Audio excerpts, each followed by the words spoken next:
कि total 600 number 600 नंबरां चों कुड़ियां 600 नंबर ही लै गईਆਂ, कोई छड्डिਆ ही नहीं उन्होंने। जिहड़ा कमाल की गल है, ਜਦੋਂ नदी ਅਸੀਂ पढ़ते ਹੁੰਦੇ ਸੀ ना जे 100 ਤੋਂ ਵਿੱਚੋਂ पास मार्क्स 33 ਚਾਹੀਦੇ ਹੁੰਦੇ ਸੀ ਜੀ। ਤੇ ਕਈ ਵਾਰੀ ਜਿਹੜਾ ਮੈਥ ਮੇਰਾ ਇੰਨਾ ਵੀਕ ਸੀ, ਮੈਂ ਕਹੀ ਜਾਣਾ 33 ਨੰਬਰ ਆ ਜਾਣ ਤਾਂ ਪਾਸ ਹੋ ਜਾਵਾਂਗੇ, नहीं तो 8वीं 'ਚ बैठे रहांगे, हो सकता 10वीं 'ਚ बैठे रहिए, क्योंकि मैथ क्लीयर होएगा तो अगे जाओगे, नहीं तो नहीं जा सकते। सो कुड़ियां नूं उन्हां दे मापिਆਂ ਨੂੰ इस गल की बहुत मुबारकबाद जिहड़ी हैगी है कि इस तरीके नाल दूर दराडे दे पिंडां चों इलाकों चों उठ के आउण वालीआं कुड़ियां जदों अगे इस तरह मार्क्स लैंदियां, नंबर लैंदियां, और वो भी कुड़ियां दी जदों गल हुंदी है तो बड़ा अच्छा लगता है। उस जिले दियां इस तो पहला कुछ महीने पहला 5वीं का रिजल्ट आया, उत्थे भी 2 5वीं ਦੀਆਂ ਕੁੜੀਆਂ ਮਾਨਸਾ ਦੀਆਂ ਨਹੀਂ ਟੌਪ ਕੀਤਾ। ਸੋ ਲੱਗਦਾ ਕਿ ਮਾਨਸਾ ਹੁਣ ਉਹ ਟਿੱਬਿਆਂ ਵਾਲਾ ਜਿਹੜਾ ਹੈਗਾ ਇਲਾਕਾ ਨਹੀਂ ਰਹਿ ਗਿਆ, ਹੁਣ ਵਿੱਦਿਅਕ ਖੇਤਰ ਵਾਲਾ, ਪੜ੍ਹੇ ਲਿਖੇ ਕੁੜੀਆਂ ਵਾਲਾ, ਪੜ੍ਹੇ ਲਿਖੇ ਬੱਚਿਆਂ ਵਾਲਾ ਬਦਲ ਰਹੀ ਹੈ ਨੁਹਾਰ ਜੀ।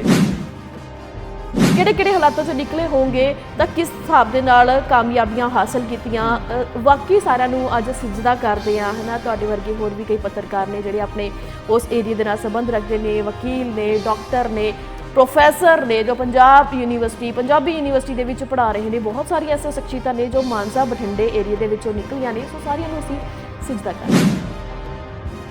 ਪਰਿਵਾਰ ਚੋਂ ਸਪੋਰਟ ਮਿਲ ਗਈ, ਸਮਾਜ ਚੋਂ ਸਪੋਰਟ ਮਿਲ ਗਈ, ਸਕੂਲ ਚੋਂ ਸਪੋਰਟ ਮਿਲ ਗਈ ਤਾਂ ਬੱਚੀਆਂ ਉੱਥੋਂ ਤੱਕ ਪਹੁੰਚ ਗਈਆਂ। ਪਰ ਅੱਗੇ ਵੀ ਕਈ ਇਹੋ ਜਿਹੇ ਲੋਕ, ਰਾਖਸ਼ ਲੋਕ ਕਵਾਂਗੀ ਮੈਂ, ਇਹੋ ਜਿਹੇ ਲੋਕ ਬੈਠੇ ਹੁੰਦੇ ਨੇ ਜੋ ਮੰਤਰੀਆਂ ਦੇ ਭੇਸ ਦੇ ਵਿੱਚ, ਜੋ ਕੋਚ ਦੇ ਭੇਸ ਦੇ ਵਿੱਚ ਹੁੰਦੇ ਨੇ, ਜਿਹੜੀਆਂ ਕਿ ਕੁੜੀਆਂ ਜੋ ਅੱਗੇ ਵੱਧ ਰਹੀਆਂ ਹੁੰਦੀਆਂ ਨੇ ਉਹਨਾਂ ਨੂੰ ਨਿਗਲਣ ਦੀ ਕੋਸ਼ਿਸ਼ ਕਰ ਰਹੀ ਹੈ।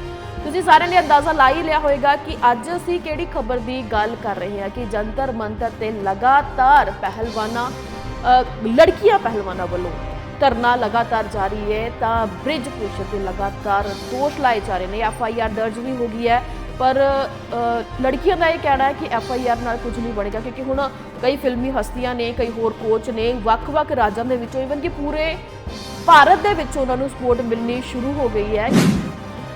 ਸਰਕਾਰ ਨੂੰ ਇਸ ਮਾਮਲੇ ਲਈ ਸ਼ਰਮਸਾਰ ਹੋਣਾ ਚਾਹੀਦਾ ਹੈ ਜੀ।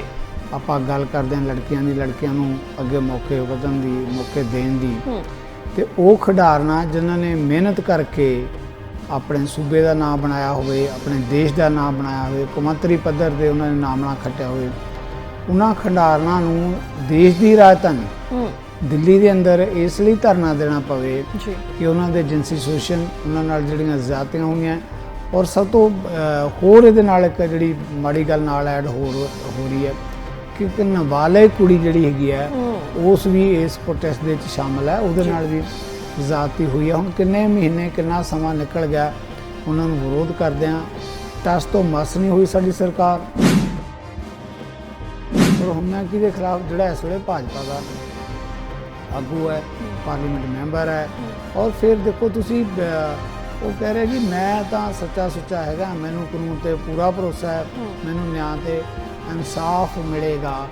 ਜਿਹਨੇ ਜ਼ਾਤੀ ਕਰੀ ਹੁੰਦੀ ਉਹ ਤਾਂ ਆਪਣੇ ਆਪ ਨੂੰ ਕਹੇਗਾ ਹੀ ਕਹੇਗਾ ਕਿ ਵੀ ਮੈਂ ਤਾਂ ਸੱਚਾ ਸੁੱਚਾ ਹੈਗਾ। ਸਾਰੇ ਸੱਚੇ ਸੁੱਚੇ ਕਹਿੰਦੇ ਆ, ਸ਼ਾਇਦ ਕੁਝ ਲੋਕ ਇਹੋ ਜਿਹੇ ਵੀ ਹੋਣਗੇ ਜਦ ਤੱਕ ਫਾਂਸੀ 'ਤੇ ਨਹੀਂ ਚਲੇ ਜਾਂਦੇ ਤਦ ਤੱਕ ਵੀ ਆਪਣੇ ਆਪ ਨੂੰ ਇਹੀ ਕਹਿੰਦੇ ਕਿ ਸਾਡਾ ਤਾਂ ਕਸੂਰ ਹੀ ਕੋਈ ਨਹੀਂ ਸੀ। ਪਰ ਸਿਸਟਮ ਨੇ ਦੇਖਣਾ ਨਾ, ਉਹ ਐਡੀ ਵੱਡੀ ਆਬਾਦੀ ਵਾਲਾ ਦੇਸ਼, ਦੁਨੀਆ ਤੋਂ ਸਭ ਤੋਂ ਵੱਡੀ ਆਬਾਦੀ ਵਾਲਾ ਦੇਸ਼, ਉਹ ਆਪਣੀਆਂ ਕੁੜੀਆਂ ਨੂੰ ਇਨਸਾਫ ਤੇ ਨਿਆਂ ਨਹੀਂ ਦੇ ਸਕਦਾ। ਉਹਨਾਂ ਨੂੰ ਨਿਆਂ ਤੇ ਇਨਸਾਫ ਦੇਣ ਲਈ ਦੇਸ਼ ਦੀ ਰਾਜਧਾਨੀ ਕੈਪੀਟਲ ਦੇ ਵਿੱਚ ਧਰਨਾ ਦੇਣਾ ਪਵੇ, ਇਸ ਤੋਂ ਨਜ਼ਦੀਕ ਸ਼ਰਮਸਾਰ ਗੱਲ ਕੀ ਹੋ ਸਕਦੀ ਹੈ। ਔਰ ਫਿਰ ਉਹ ਕੁੜੀਆਂ ਕਹਿ ਕੀ ਰਹੀਆਂ ਕਿ ਸਾਨੂੰ ਜਿਹੜੀ ਦਿੱਲੀ ਦੀ ਪੁਲਿਸ ਹੈ ਇਹਦੇ 'ਤੇ ਭਰੋਸਾ ਨਹੀਂ। ਭਰੋਸਾ ਇਸ ਕਰਕੇ ਨਹੀਂ ਕਿਉਂਕਿ ਕਿੰਨੇ ਦਿਨ ਹੋ ਗਏ ਉਹਨਾਂ ਨੇ ਪਹਿਲਾਂ ਪ੍ਰੋਟੈਸਟ ਕੀਤਾ, ਫਿਰ ਇਹਨਾਂ ਨੂੰ ਜਿਹੜਾ ਹੈਗਾ ਭਰੋਸਾ ਦਿੱਤਾ ਗਿਆ ਕਿ ਨਹੀਂ ਜੀ ਇੱਕ ਕਮੇਟੀ ਦਾ ਗਠਨ ਹੋ ਗਿਆ, ਕਮੇਟੀ ਤੁਹਾਨੂੰ ਨਿਆਂ ਤੇ ਇਨਸਾਫ ਦੇਵੇਗੀ। ਉਹ ਜਦੋਂ ਕਮੇਟੀ ਵੱਲੋਂ ਵੀ ਇੰਨੇ ਦਿਨ ਨਿਕਲ ਕੇ ਕੁਝ ਨਹੀਂ ਹੋਇਆ ਤਾਂ ਹੁਣ 23 ਅਪ੍ਰੈਲ ਤੋਂ ਦੁਬਾਰਾ ਫਿਰ ਉਹ ਕੁੜੀਆਂ ਜਿਹੜੀਆਂ ਹੈਗੀਆਂ ਆ ਕੇ ਧਰਨੇ 'ਤੇ ਬੈਠੀਆਂ, ਜਿਹੜੀਆਂ ਇਨਸਾਫ ਦੀ ਮੰਗ ਕਰ ਰਹੀਆਂ। ਭਾਰਤ ਦੇ ਵਿੱਚ ਸਭ ਕੁਝ ਹੁੰਦਾ ਹੈ ਤਾਂ ਜਿਵੇਂ ਹੁਣ ਰਾਮ ਰਹੀਮ ਦੀ ਹੀ ਜੇ ਆਪਾਂ ਗੱਲ ਕਰ ਲਈ ਜਾਵੇ ਤਾਂ ਰਾਮ ਰਹੀਮ 'ਤੇ ਕਿਸ ਤਰ੍ਹਾਂ ਦੇ ਅਪਰਾਧ ਉਸ 'ਤੇ ਹੁੰਦੇ, ਕਿਸ ਹਿਸਾਬ ਦੇ ਨਾਲ ਉਹ ਜੇਲ੍ਹ ਦੇ ਵਿੱਚ ਬੰਦ ਹੈ, ਕਿਵੇਂ ਉਹ 2 ਮਹੀਨਿਆਂ ਬਾਅਦ ਫਿਰ ਤੋਂ ਪੈਰੋਲ 'ਤੇ ਉਹ ਵਾਪਸ ਆ ਜਾਂਦੇ, ਤੇ ਹੁਣ ਵੀ ਗੱਲਾਂ ਹੋ ਰਹੀਆਂ ਨੇ ਕਿ ਉਹ ਪੈਰੋਲ 'ਤੇ ਆਉਣ ਵਾਲਾ ਹੀ ਹੈ ਨਾ। ਤੁਸੀਂ ਇਸ ਹਿਸਾਬ ਨੂੰ ਕਿਵੇਂ ਲੈਂਦੇ ਹੋ ਨਿਆਂਪਾਲਿਕਾ ਨੂੰ ਖਾਸ? ਪਰ ਜੇ ਸਿਸਟਮ ਹੀ ਸਾਡਾ ਚਰਮਰਾ ਗਿਆ ਜਿਹੜੇ ਸਿਸਟਮ ਜਿੱਦਾਂ ਮੈਂ ਲੜਕਿਆਂ ਦੀ ਗੱਲ ਕੀਤੀ ਆ, ਉਹ ਕਹਿੰਦੀਆਂ ਸਾਨੂੰ ਪੁਲਿਸ ਦੇ ਸਿਸਟਮ 'ਤੇ ਭਰੋਸਾ ਨਹੀਂ, ਜਾਂ ਜਿਹੜੀ ਪੁਲਿਸ ਅਜੇ ਵੀ ਇੰਨੇ ਮਹੀਨਿਆਂ ਬਾਅਦ ਵੀ ਇਹ ਕਹਿ ਰਹੀ ਹੈ ਕਿ ਇਹਦੀ FIR ਦਰਜ ਹੋ ਗਈ ਆ, ਬਰੀਕੀ ਨਾਲ ਜਾਂਚ ਕਰੀ ਜਾਏਗੀ, ਇਹਦੇ ਸੱਚਾਈ ਕੀ ਹੈ, ਤੱਥ ਕੀ ਹੈ, ਯਾਨੀ ਸੱਚਾਈ ਦੇ ਤੱਥ ਦੇ ਸਾਹਮਣੇ ਆਉਣਾ ਹੈ। FIR ਦਰਜ ਦੀ ਕਿਤੇ ਮੈਨੂੰ ਲੱਗਦਾ ਹੈ ਕਿ ਉਹ ਕੁੜੀਆਂ ਨੇ ਸੁਪਰੀਮ ਕੋਰਟ ਦਾ ਦਰਵਾਜ਼ਾ ਖੜਕਾਇਆ, ਸੁਪਰੀਮ ਕੋਰਟ ਵੱਲੋਂ ਪੁੱਛਿਆ ਗਿਆ ਵੀ ਦੱਸੋ ਇਹ ਕੀ ਹੋ ਰਿਹਾ, ਉਹਦਾ ਜਵਾਬ ਦੇਣਾ ਪਿਆ ਦਿੱਲੀ ਦੀ ਪੁਲਿਸ ਨੂੰ। ਤਾਂ ਜਵਾਬ ਦੇ ਵਿੱਚ ਉਹਨਾਂ ਨੇ ਕੱਲ੍ਹ ਕਿਹਾ ਕਿ FIR ਦਰਜ ਹੋ ਰਹੀ ਹੈ, ਅਤੇ ਫਿਰ ਉਹ FIR ਦਰਜ ਸ਼ਾਮ ਪੈਂਦਿਆਂ ਹੋ ਵੀ ਗਈ। ਉਹ ਸੁਪਰੀਮ ਕੋਰਟ ਦੇ ਦਖਲ ਕਰਕੇ ਜਿਹੜਾ ਹੈਗਾ ਇਹ ਮਾਮਲਾ ਹੋਇਆ। ਔਰ ਇਹਦੇ 'ਚ ਮੈਂ ਕਹਾਂਗਾ ਨਵਦੀਪ ਬਦਕਿਸਮਤੀ ਇਸ ਗੱਲ ਦੀ ਵੀ ਹੈ ਕਿ ਸਾਡੇ ਪੋਲੀਟੀਕਲ ਸਿਸਟਮ ਦੇ ਵਿੱਚ ਇਕੱਲਾ ਇਹ ਨਹੀਂ ਕਿ ਖੇਡਾਂ ਦੇ ਮਾਮਲੇ, ਦੂਜੇ ਮਾਮਲਿਆਂ ਵਿੱਚ ਹੀ ਪੋਲੀਟੀਕਲ ਸਿਸਟਮ 'ਤੇ ਸਾਡੇ ਗੈਂਗਸਟਰ ਹੈ, ਸਮਾਜ ਵਿਰੋਧੀ ਤੱਤ ਹੈ, ਇਹ ਇੰਨਾ ਮਿਲਗੋਬਾ ਹੋ ਗਿਆ, ਗੱਠਜੋੜ ਹੋ ਗਿਆ ਕਿ ਜੇ ਇੱਦਾਂ ਦੀ ਇੱਕ ਧਿਰ ਕੋਈ ਜ਼ਾਤੀ ਕਰਦੀ ਵੀ ਹੈ ਤਾਂ ਦੂਜੇ ਉਹਨੂੰ ਬਚਾਉਣ ਲਈ ਹੋਰ ਨਾਲ ਖੜੇ ਹੁੰਦੇ ਆ। ਸੋ ਇਸੇ ਵਜ੍ਹਾ ਕਰਕੇ ਕਿ ਨਿਆਂ ਲੈਣ ਦੇ ਵਿੱਚ ਵੀ ਦਿੱਕਤ ਆਉਂਦੀ ਹੈ। ਉਹ ਬੱਚੇ ਜਿਨ੍ਹਾਂ ਦੇ ਬਹੁਤ ਵੱਡੇ ਸੁਪਨੇ ਹੁੰਦੇ ਨੇ, ਬਹੁਤ ਵੱਡਾ ਏਮ ਹੁੰਦੇ ਨੇ, ਤਾਂ ਜਦੋਂ ਉਸ ਦੀ ਛਵੀ ਤੇ ਕੋਈ ਐਸੀ ਪੈੜ ਛੱਡ ਜਾਵੇ ਤਾਂ ਬਹੁਤ ਦੁੱਖ ਲੱਗਦਾ ਕਿ ਕਿਤੇ ਨਾ ਕਿਤੇ ਜੇ ਇਨਸਾਫ ਮਿਲ ਗਿਆ ਤਾਂ ਬਹੁਤ ਵਧੀਆ ਗੱਲ ਹੈ, ਪਰ ਸਮੇਂ ਦੀਆਂ ਸਰਕਾਰਾਂ ਤੋਂ ਇਨਸਾਫ ਦੀ ਉਮੀਦ ਰੱਖਣਾ ਬਹੁਤ ਵੱਡੀ ਗੱਲ ਹੈ। ਤਾਂ ਰੱਬ ਅੱਗੇ ਦੁਆ ਕਰਾਂਗੇ, ਤਾਂ BJP ਨੂੰ ਵੀ ਕਵਾਂਗੇ ਕਿ ਕਿਰਪਾ ਕਰਕੇ ਅਜਿਹੇ ਜੋ BJP ਦੇ ਕਾਰਕੁਨ ਬਣ ਕੇ ਘੁੰਮਦੇ ਨੇ, ਜੋ ਭੇੜੀਏ ਨੇ ਜਿਨ੍ਹਾਂ ਨੂੰ ਅਸੀਂ ਕਵਾਂਗੇ, ਕਿ ਜੋ ਮਹਿਲਾਵਾਂ ਦੇ ਨਾਲ, ਜੋ ਬੱਚੀਆਂ ਦੇ ਨਾਲ ਅਜਿਹੀਆਂ ਹਰਕਤਾਂ ਕਰਦੇ ਨੇ, ਜੋ ਉਹਨਾਂ ਦਾ ਭਵਿੱਖ ਬਣਨ ਤੋਂ ਪਹਿਲਾਂ ਹੀ ਉਹਨਾਂ ਨੂੰ ਰੋਂਦਣ ਦੀ, ਕੁਰੇਲਣ ਦੀ ਕੋਸ਼ਿਸ਼ ਕਰਦੇ ਨੇ, ਤਾਂ ਉਹਨਾਂ ਨੂੰ ਸਖਤ ਤੋਂ ਸਖਤ ਸਜ਼ਾਵਾਂ ਜ਼ਰੂਰ ਮਿਲਣੀਆਂ ਚਾਹੀਦੀਆਂ ਨੇ, ਕਿਉਂਕਿ ਬੱਚੀਆਂ, ਧੀਆਂ ਭੈਣਾਂ ਸਭ ਦੀਆਂ ਸਾਂਝੀਆਂ ਹੁੰਦੀਆਂ ਨੇ।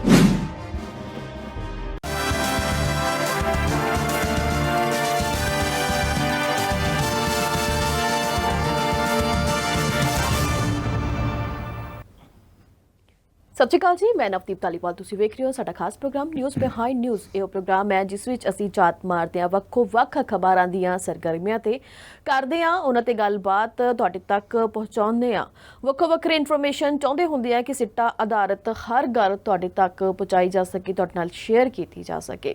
ਸੋ ਇਸ ਲਈ ਅਸੀਂ ਹਮੇਸ਼ਾ ਇਸ ਪ੍ਰੋਗਰਾਮ ਦੇ ਵਿੱਚ ਸੱਦਾ ਦਿੰਦੇ ਹਾਂ, ਜੋ ਇਸ ਪ੍ਰੋਗਰਾਮ ਦੇ ਲਈ ਬਹੁਤ ਹੀ ਜ਼ਿਆਦਾ ਅਹਿਮ ਵੀ ਨੇ, ਜਗਤਾਰ ਸਿੰਘ ਸਿੱਧੂ ਜੀ, ਅਸੀਂ ਉਹਨਾਂ ਦਾ ਸਵਾਗਤ ਕਰਾਂਗੇ। ਸਤਿ ਸ਼੍ਰੀ ਅਕਾਲ ਸਰ, ਸਵਾਗਤ ਹੈ ਜੀ ਤੁਹਾਡਾ। ਸਤਿ ਸ਼੍ਰੀ ਅਕਾਲ ਨਵਦੀਪ, ਮਿਹਰਬਾਨੀ। ਮੈਂ ਪ੍ਰੋਗਰਾਮ ਤਾਂ ਹੋਰ ਵੀ ਚੈਨਲ ਦੇ ਉੱਤੇ ਆਪਣੇ ਟਾਈਮ ਮੁਤਾਬਕ ਕਰਦੇ ਹਾਂ, ਪਰ ਜਿਸ ਤਰੀਕੇ ਨਾਲ, ਜਿਸ ਸਲੀਕੇ ਨਾਲ ਤੁਸੀਂ ਇੱਥੇ ਗੱਲ ਨੂੰ ਪੇਸ਼ ਕਰਦੇ ਹੋ ਨਾ, ਬਾਕੀ ਦੀ ਜਗ੍ਹਾ ਤੇ ਮੈਨੂੰ ਖੁਦ ਹੀ ਬੋਲਣਾ ਪੈਂਦਾ ਆਪਣੇ ਬਾਰੇ।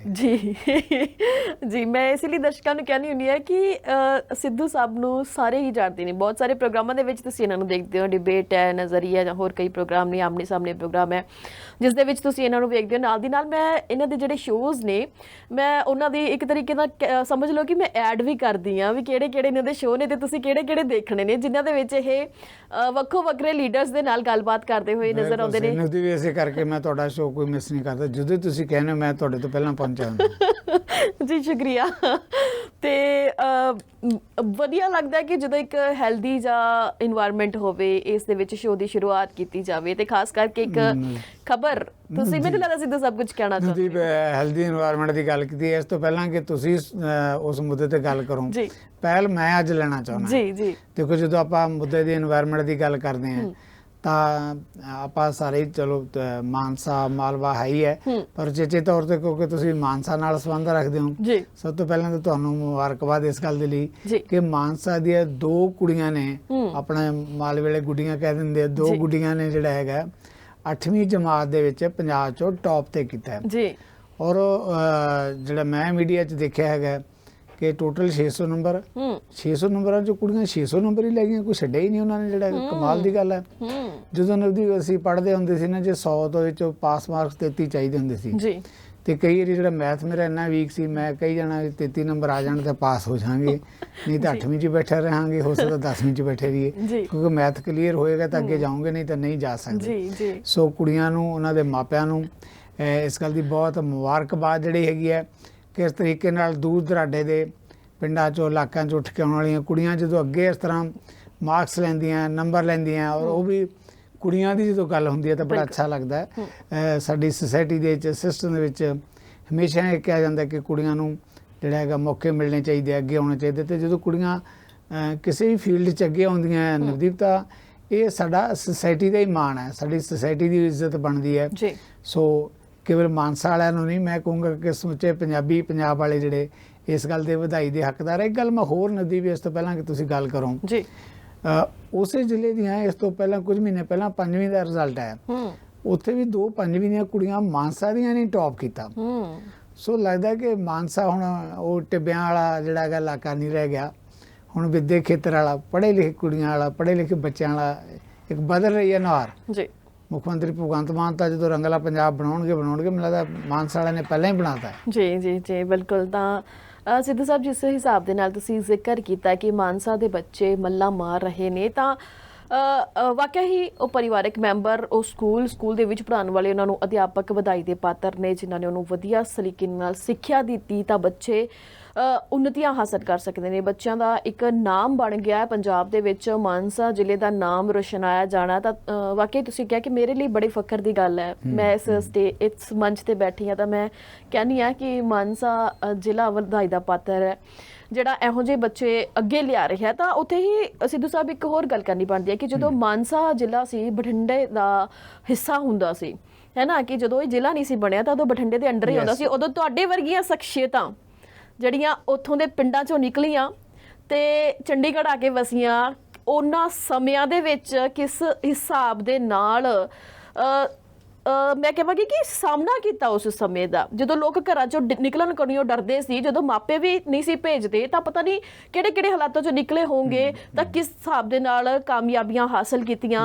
ਵਾਕਈ ਸਾਰਿਆਂ ਨੂੰ ਅੱਜ ਸਿਜਦਾ ਕਰਦੇ ਆ, ਹੈ ਨਾ। ਤੁਹਾਡੇ ਵਰਗੇ ਹੋਰ ਵੀ ਕਈ ਪੱਤਰਕਾਰ ਨੇ ਜਿਹੜੇ ਆਪਣੇ ਉਸ ਏਰੀਏ ਦੇ ਨਾਲ ਸੰਬੰਧ ਰੱਖਦੇ ਨੇ, ਵਕੀਲ ਨੇ, ਡਾਕਟਰ ਨੇ, ਪ੍ਰੋਫੈਸਰ ਨੇ, ਜੋ ਪੰਜਾਬੀ ਯੂਨੀਵਰਸਿਟੀ ਦੇ ਵਿੱਚ ਪੜ੍ਹਾ ਰਹੇ ਨੇ। ਬਹੁਤ ਸਾਰੀਆਂ ਐਸੀਆਂ ਸ਼ਖਸੀਅਤਾਂ ਨੇ ਜੋ ਮਾਨਸਾ ਬਠਿੰਡੇ ਏਰੀਏ ਦੇ ਵਿੱਚੋਂ ਨਿਕਲੀਆਂ ਨੇ। ਸੋ ਸਾਰਿਆਂ ਨੂੰ ਅਸੀਂ ਸਿਜਦਾ ਕਰਦੇ। ਤੁਸੀਂ ਕੀ ਕਹਿਣਾ? ਬਿਲਕੁਲ ਨਵਦੀਪ, ਜਿੱਦਾਂ ਤੁਸੀਂ ਕਹਿ ਰਹੇ ਹੋ, ਚਾਹੇ ਮਾਨਸਾ ਬਠਿੰਡਾ ਹੋਏ, ਚਾਹੇ ਲੁਧਿਆਣਾ, ਅੰਮ੍ਰਿਤਸਰ, ਗੱਲ ਕਹਿਣ ਦੀ ਜ਼ਰੂਰ ਆਪਾਂ ਕਿਉਂਕਿ ਅੱਜ ਮਾਲਵੇ ਦੀ ਕਰ ਰਹੇ ਹਾਂ। ਜਦੋਂ ਵੀ ਕਿਸੇ ਵੀ ਫੀਲਡ ਦੇ ਵਿੱਚੋਂ, ਚਾਹੇ ਖੇਡਾਂ ਦਾ ਫੀਲਡ ਹੈ, ਚਾਹੇ ਐਜੂਕੇਸ਼ਨ ਦਾ ਫੀਲਡ ਹੈ, ਚਾਹੇ ਜਰਨਲਿਜ਼ਮ ਹੈ, ਮੈਡੀਕਲ ਲਾਈਨ ਹੈ, ਅੱਗੇ ਨਿਕਲਦੇ ਤਾਂ ਉਸਦੀ ਖੁਸ਼ੀ ਹੁੰਦੀ ਹੈ। ਸਮਾਂ ਕਿਸ ਕਦਰ ਬਦਲਦਾ। ਮੈਂ ਇਸ ਕਰਕੇ ਜਿਹੜੀ ਮਾਨਸਾ ਦੀ ਗੱਲ ਕਰ ਰਿਹਾ ਸੀ, ਜਦੋਂ ਮੈਂ ਨਵਦੀਪ ਜਰਨਲਿਜ਼ਮ 'ਚ ਆਇਆ ਸੀ ਤਾਂ ਮੈਨੂੰ ਸਾਡੇ ਪਿੰਡ ਦੇ ਕਈਆਂ ਨੇ ਕਿਹਾ ਵੀ ਇਹਨੂੰ, ਉਹਨਾਂ ਦਿਨਾਂ ਤਾਂ ਅਸੀਂ ਯੰਗ ਸੀ, ਇਹੀ ਜੋ ਸ਼ਬਦ ਵਰਤੇ, ਕਹਿੰਦੇ ਜੀ ਇਹ ਮੁੰਡੇ ਨੂੰ ਕਿਹੜੇ ਕੰਮ 'ਚ ਪਾਤਾ, ਅਖਬਾਰਾਂ ਵਾਲੇ 'ਚ ਕੋਈ ਟੀਚਰ ਲੱਗ ਜਾਂਦਾ, ਕਿਤੇ ਹੋਰ ਪਟਵਾਰੀ ਲੱਗ ਜਾਂਦਾ, ਸਾਡੇ ਵੀ ਕਿਸੇ ਕੰਮ ਆ ਸਕਦਾ। ਜਰਨਲਿਜ਼ਮ ਇਹ ਕਿਹੜੀ ਲਾਈਨ ਹੋਈ, ਮਤਲਬ ਪਿੰਡਾਂ ਵਾਲਿਆਂ ਨੂੰ ਸਮਝ ਹੀ ਨਹੀਂ ਸੀ। ਤੇ ਅੱਜ ਉਹੀ ਪਿੰਡਾਂ ਵਾਲੇ ਹੁਣ ਸੋਸ਼ਲ ਮੀਡੀਆ ਤੇ ਠਾ ਮਤਲਬ ਅਸੀਂ ਅਜੇ ਜਿਹੜਾ ਇਲੈਕਟ੍ਰੋਨਿਕ ਤੇ ਪ੍ਰਿੰਟ ਮੀਡੀਆ ਤੇ ਚੰਡੀਗੜ੍ਹ 'ਚ ਬੈਠੇ ਹਾਂ, ਅਸੀਂ ਸ਼ਾਇਦ ਪਛੜ ਜਾਈਏ, ਪਰ ਸੋਸ਼ਲ ਮੀਡੀਆ ਵਾਲੇ ਸਾਡੇ ਨਾਲ ਵੀ ਐਡਵਾਂਸ ਆ। ਸੋ ਬਹੁਤ ਸਾਰਾ ਸਮਾਂ ਜਿਹੜਾ ਹੈਗਾ, ਬਹੁਤ ਵੱਡੀਆਂ ਚੇਂਜਸ, ਵੱਡੀਆਂ ਤਬਦੀਲੀਆਂ ਸਮੇਂ ਨਾਲ ਆਉਣੀਆਂ ਵੀ ਚਾਹੀਦੀਆਂ।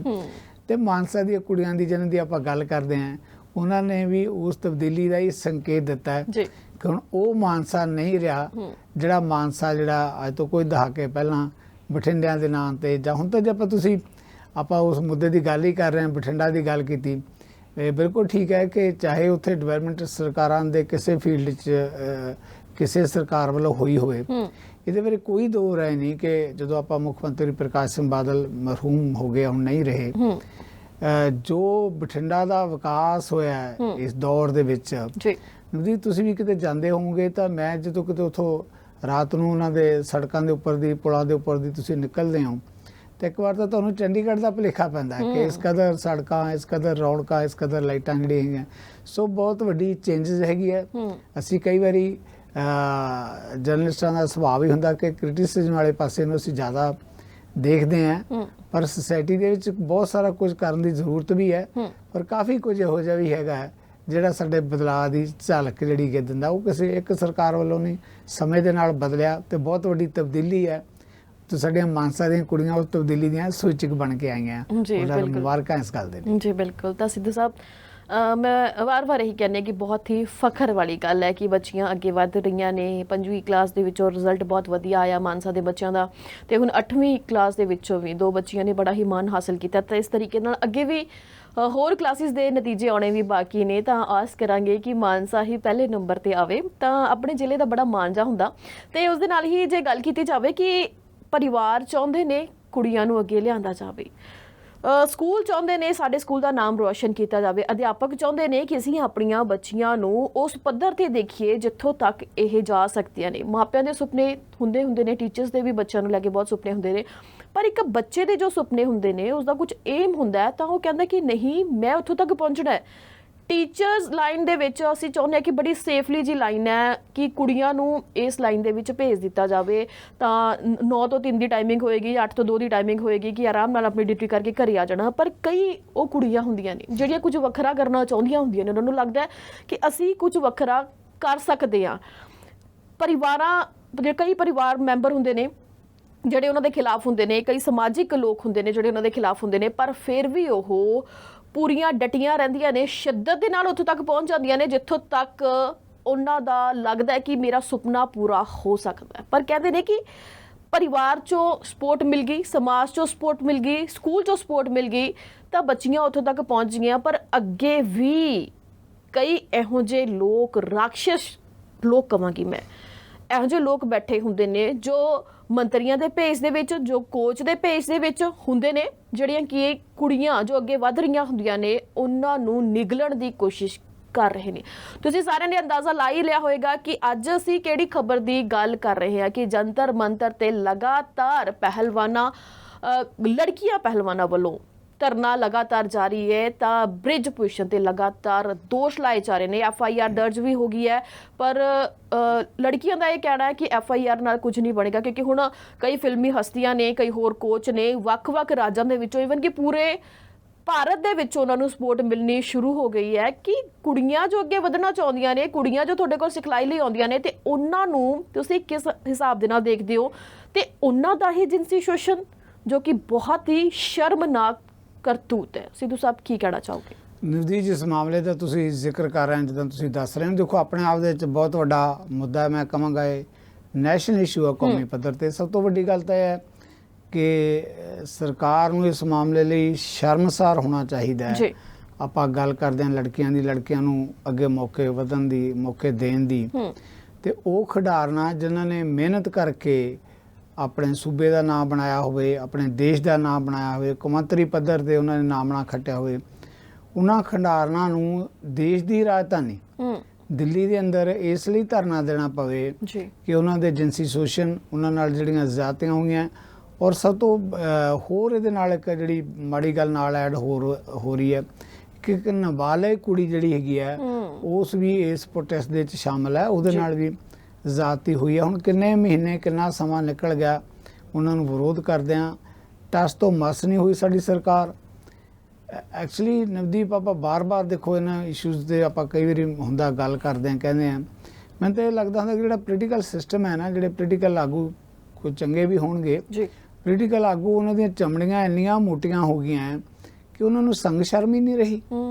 ਜਾਣੀ ਦਿੱਲੀ ਦੇ ਵਿੱਚ ਬੈਠ ਕੇ ਉਹਨਾਂ ਕੁੜੀਆਂ ਵੱਲੋਂ ਜਿਹੜਾ ਹੈਗਾ, ਪਹਿਲਵਾਨ ਲੜਕੀਆਂ ਵੱਲੋਂ ਉੱਥੇ ਪ੍ਰੋਟੈਸਟ ਕਰਨਾ, ਔਰ ਇਸ ਗੱਲ ਲਈ ਨਿਆਂ ਤੇ ਇਨਸਾਫ ਲਈ ਪਹਿਲਾਂ ਤਾਂ FIR ਨਹੀਂ ਸੀ ਦਰਜ ਹੁੰਦੀ। ਤੁਸੀਂ FIR ਦੀ ਦਰਜ ਦੀ ਗੱਲ ਕਰਨ ਦੀ ਗੱਲ ਕੀਤੀ ਹੈ, 2 FIR ਦਰਜ ਹੋਈਆਂ। ਇੱਕ ਤਾਂ ਉਹ FIR ਹੈ ਜਿਹੜੀ ਜਿਨਸੀ ਸ਼ੋਸ਼ਣ ਨੂੰ ਲੈ ਕੇ ਮਹਿਲਾ ਪਹਿਲਵਾਨ ਜਿਹੜੀ ਜਿਨ੍ਹਾਂ ਵੱਲੋਂ ਹੈਗੇ, ਇੱਕ ਨਾਬਾਲਗ ਕੁੜੀ, ਕਿਉਂਕਿ ਨਾਬਾਲਗ ਕੁੜੀ ਦਾ ਇਸ਼ੂ ਆਪਣੇ ਆਪ 'ਚ ਵੱਖਰਾ ਇਸ ਕਰਕੇ FIR ਸ਼ਾਇਦ ਬਣੀ ਹੋਏਗੀ ਕਿਉਂਕਿ ਨਾਬਾਲਗ ਹੁੰਦੀ ਹੈ, ਉਹਨੂੰ ਪ੍ਰੋਟੈਕਸ਼ਨ ਦੀ ਜ਼ਰੂਰਤ ਹੁੰਦੀ ਹੈ, ਉਹਦੇ ਲਈ ਵੱਖਰੇ ਕਾਨੂੰਨ, ਵੱਖਰਾ ਜਿਹੜਾ ਹੈਗਾ ਲਾ ਹੈਗਾ ਉਹਦੇ ਲਈ ਲਾਗੂ ਹੁੰਦਾ। ਇਸ ਕਰਕੇ ਇੱਕ ਵੱਖਰੇ ਤੌਰ ਤੇ ਨਾਬਾਲਗ ਕੁੜੀ ਨਾਲ ਜ਼ਿਆਦਤੀ ਦੀ ਜਿਹੜੀ 2 FIR ਦਰਜ ਹੋਈਆਂ, ਔਰ ਹੋਈਆਂ ਕਿਹਦੇ ਖਿਲਾਫ? ਜਿਹੜਾ ਇਸ ਵੇਲੇ ਭਾਜਪਾ ਦਾ ਆਗੂ ਹੈ, ਪਾਰਲੀਮੈਂਟ ਮੈਂਬਰ ਹੈ। ਔਰ ਫਿਰ ਦੇਖੋ ਤੁਸੀਂ, ਉਹ ਕਹਿ ਰਹੇ ਜੀ ਮੈਂ ਤਾਂ ਸੱਚਾ ਸੁੱਚਾ ਹੈਗਾ, ਮੈਨੂੰ ਕਾਨੂੰਨ ਤੇ ਪੂਰਾ ਭਰੋਸਾ ਹੈ, ਮੈਨੂੰ ਨਿਆਂ ਤੇ ਇਨਸਾਫ ਮਿਲੇਗਾ। ਜਿਹਨੇ ਜ਼ਾਤੀ ਕਰੀ ਹੁੰਦੀ ਉਹ ਤਾਂ ਆਪਣੇ ਆਪ ਨੂੰ ਕਹੇਗਾ ਹੀ ਕਹੇਗਾ ਕਿ ਵੀ ਮੈਂ ਤਾਂ ਸੱਚਾ ਸੁੱਚਾ ਹੈਗਾ। ਸਾਰੇ ਸੱਚੇ ਸੁੱਚੇ ਕਹਿੰਦੇ ਆ। ਸ਼ਾਇਦ ਕੁਝ ਲੋਕ ਇਹੋ ਜਿਹੇ ਵੀ ਹੋਣਗੇ ਜਦ ਤੱਕ ਫਾਂਸੀ ਤੇ ਨਹੀਂ ਚਲੇ ਜਾਂਦੇ ਤਦ ਤੱਕ ਵੀ ਆਪਣੇ ਆਪ ਨੂੰ ਇਹੀ ਕਹਿੰਦੇ ਕਿ ਸਾਡਾ ਤਾਂ ਕਸੂਰ ਹੀ ਕੋਈ ਨਹੀਂ ਸੀ। ਪਰ ਸਿਸਟਮ ਨੇ ਦੇਖਣਾ ਨਾ। ਅਸੀਂ ਆਪਣੇ ਦਰਸ਼ਕਾਂ ਨਾਲ ਇਹ ਗੱਲ ਜਿਹੜੀ ਦੇਖੋ ਸਾਂਝੀ, ਅਸੀਂ ਕਹਿੰਦੇ ਹਾਂ ਕਿ ਅਸੀਂ ਬਹੁਤ ਵੱਡਾ ਮੁਲਕ ਹੈ, ਸਾਡੇ ਨਾਂ ਦੀ ਜਮਹੂਰੀਅਤ ਜਿਹੜੀ ਹੈਗੀ ਹੋਰ ਕਿਤੇ ਹੋ ਨਹੀਂ ਸਕਦੀ।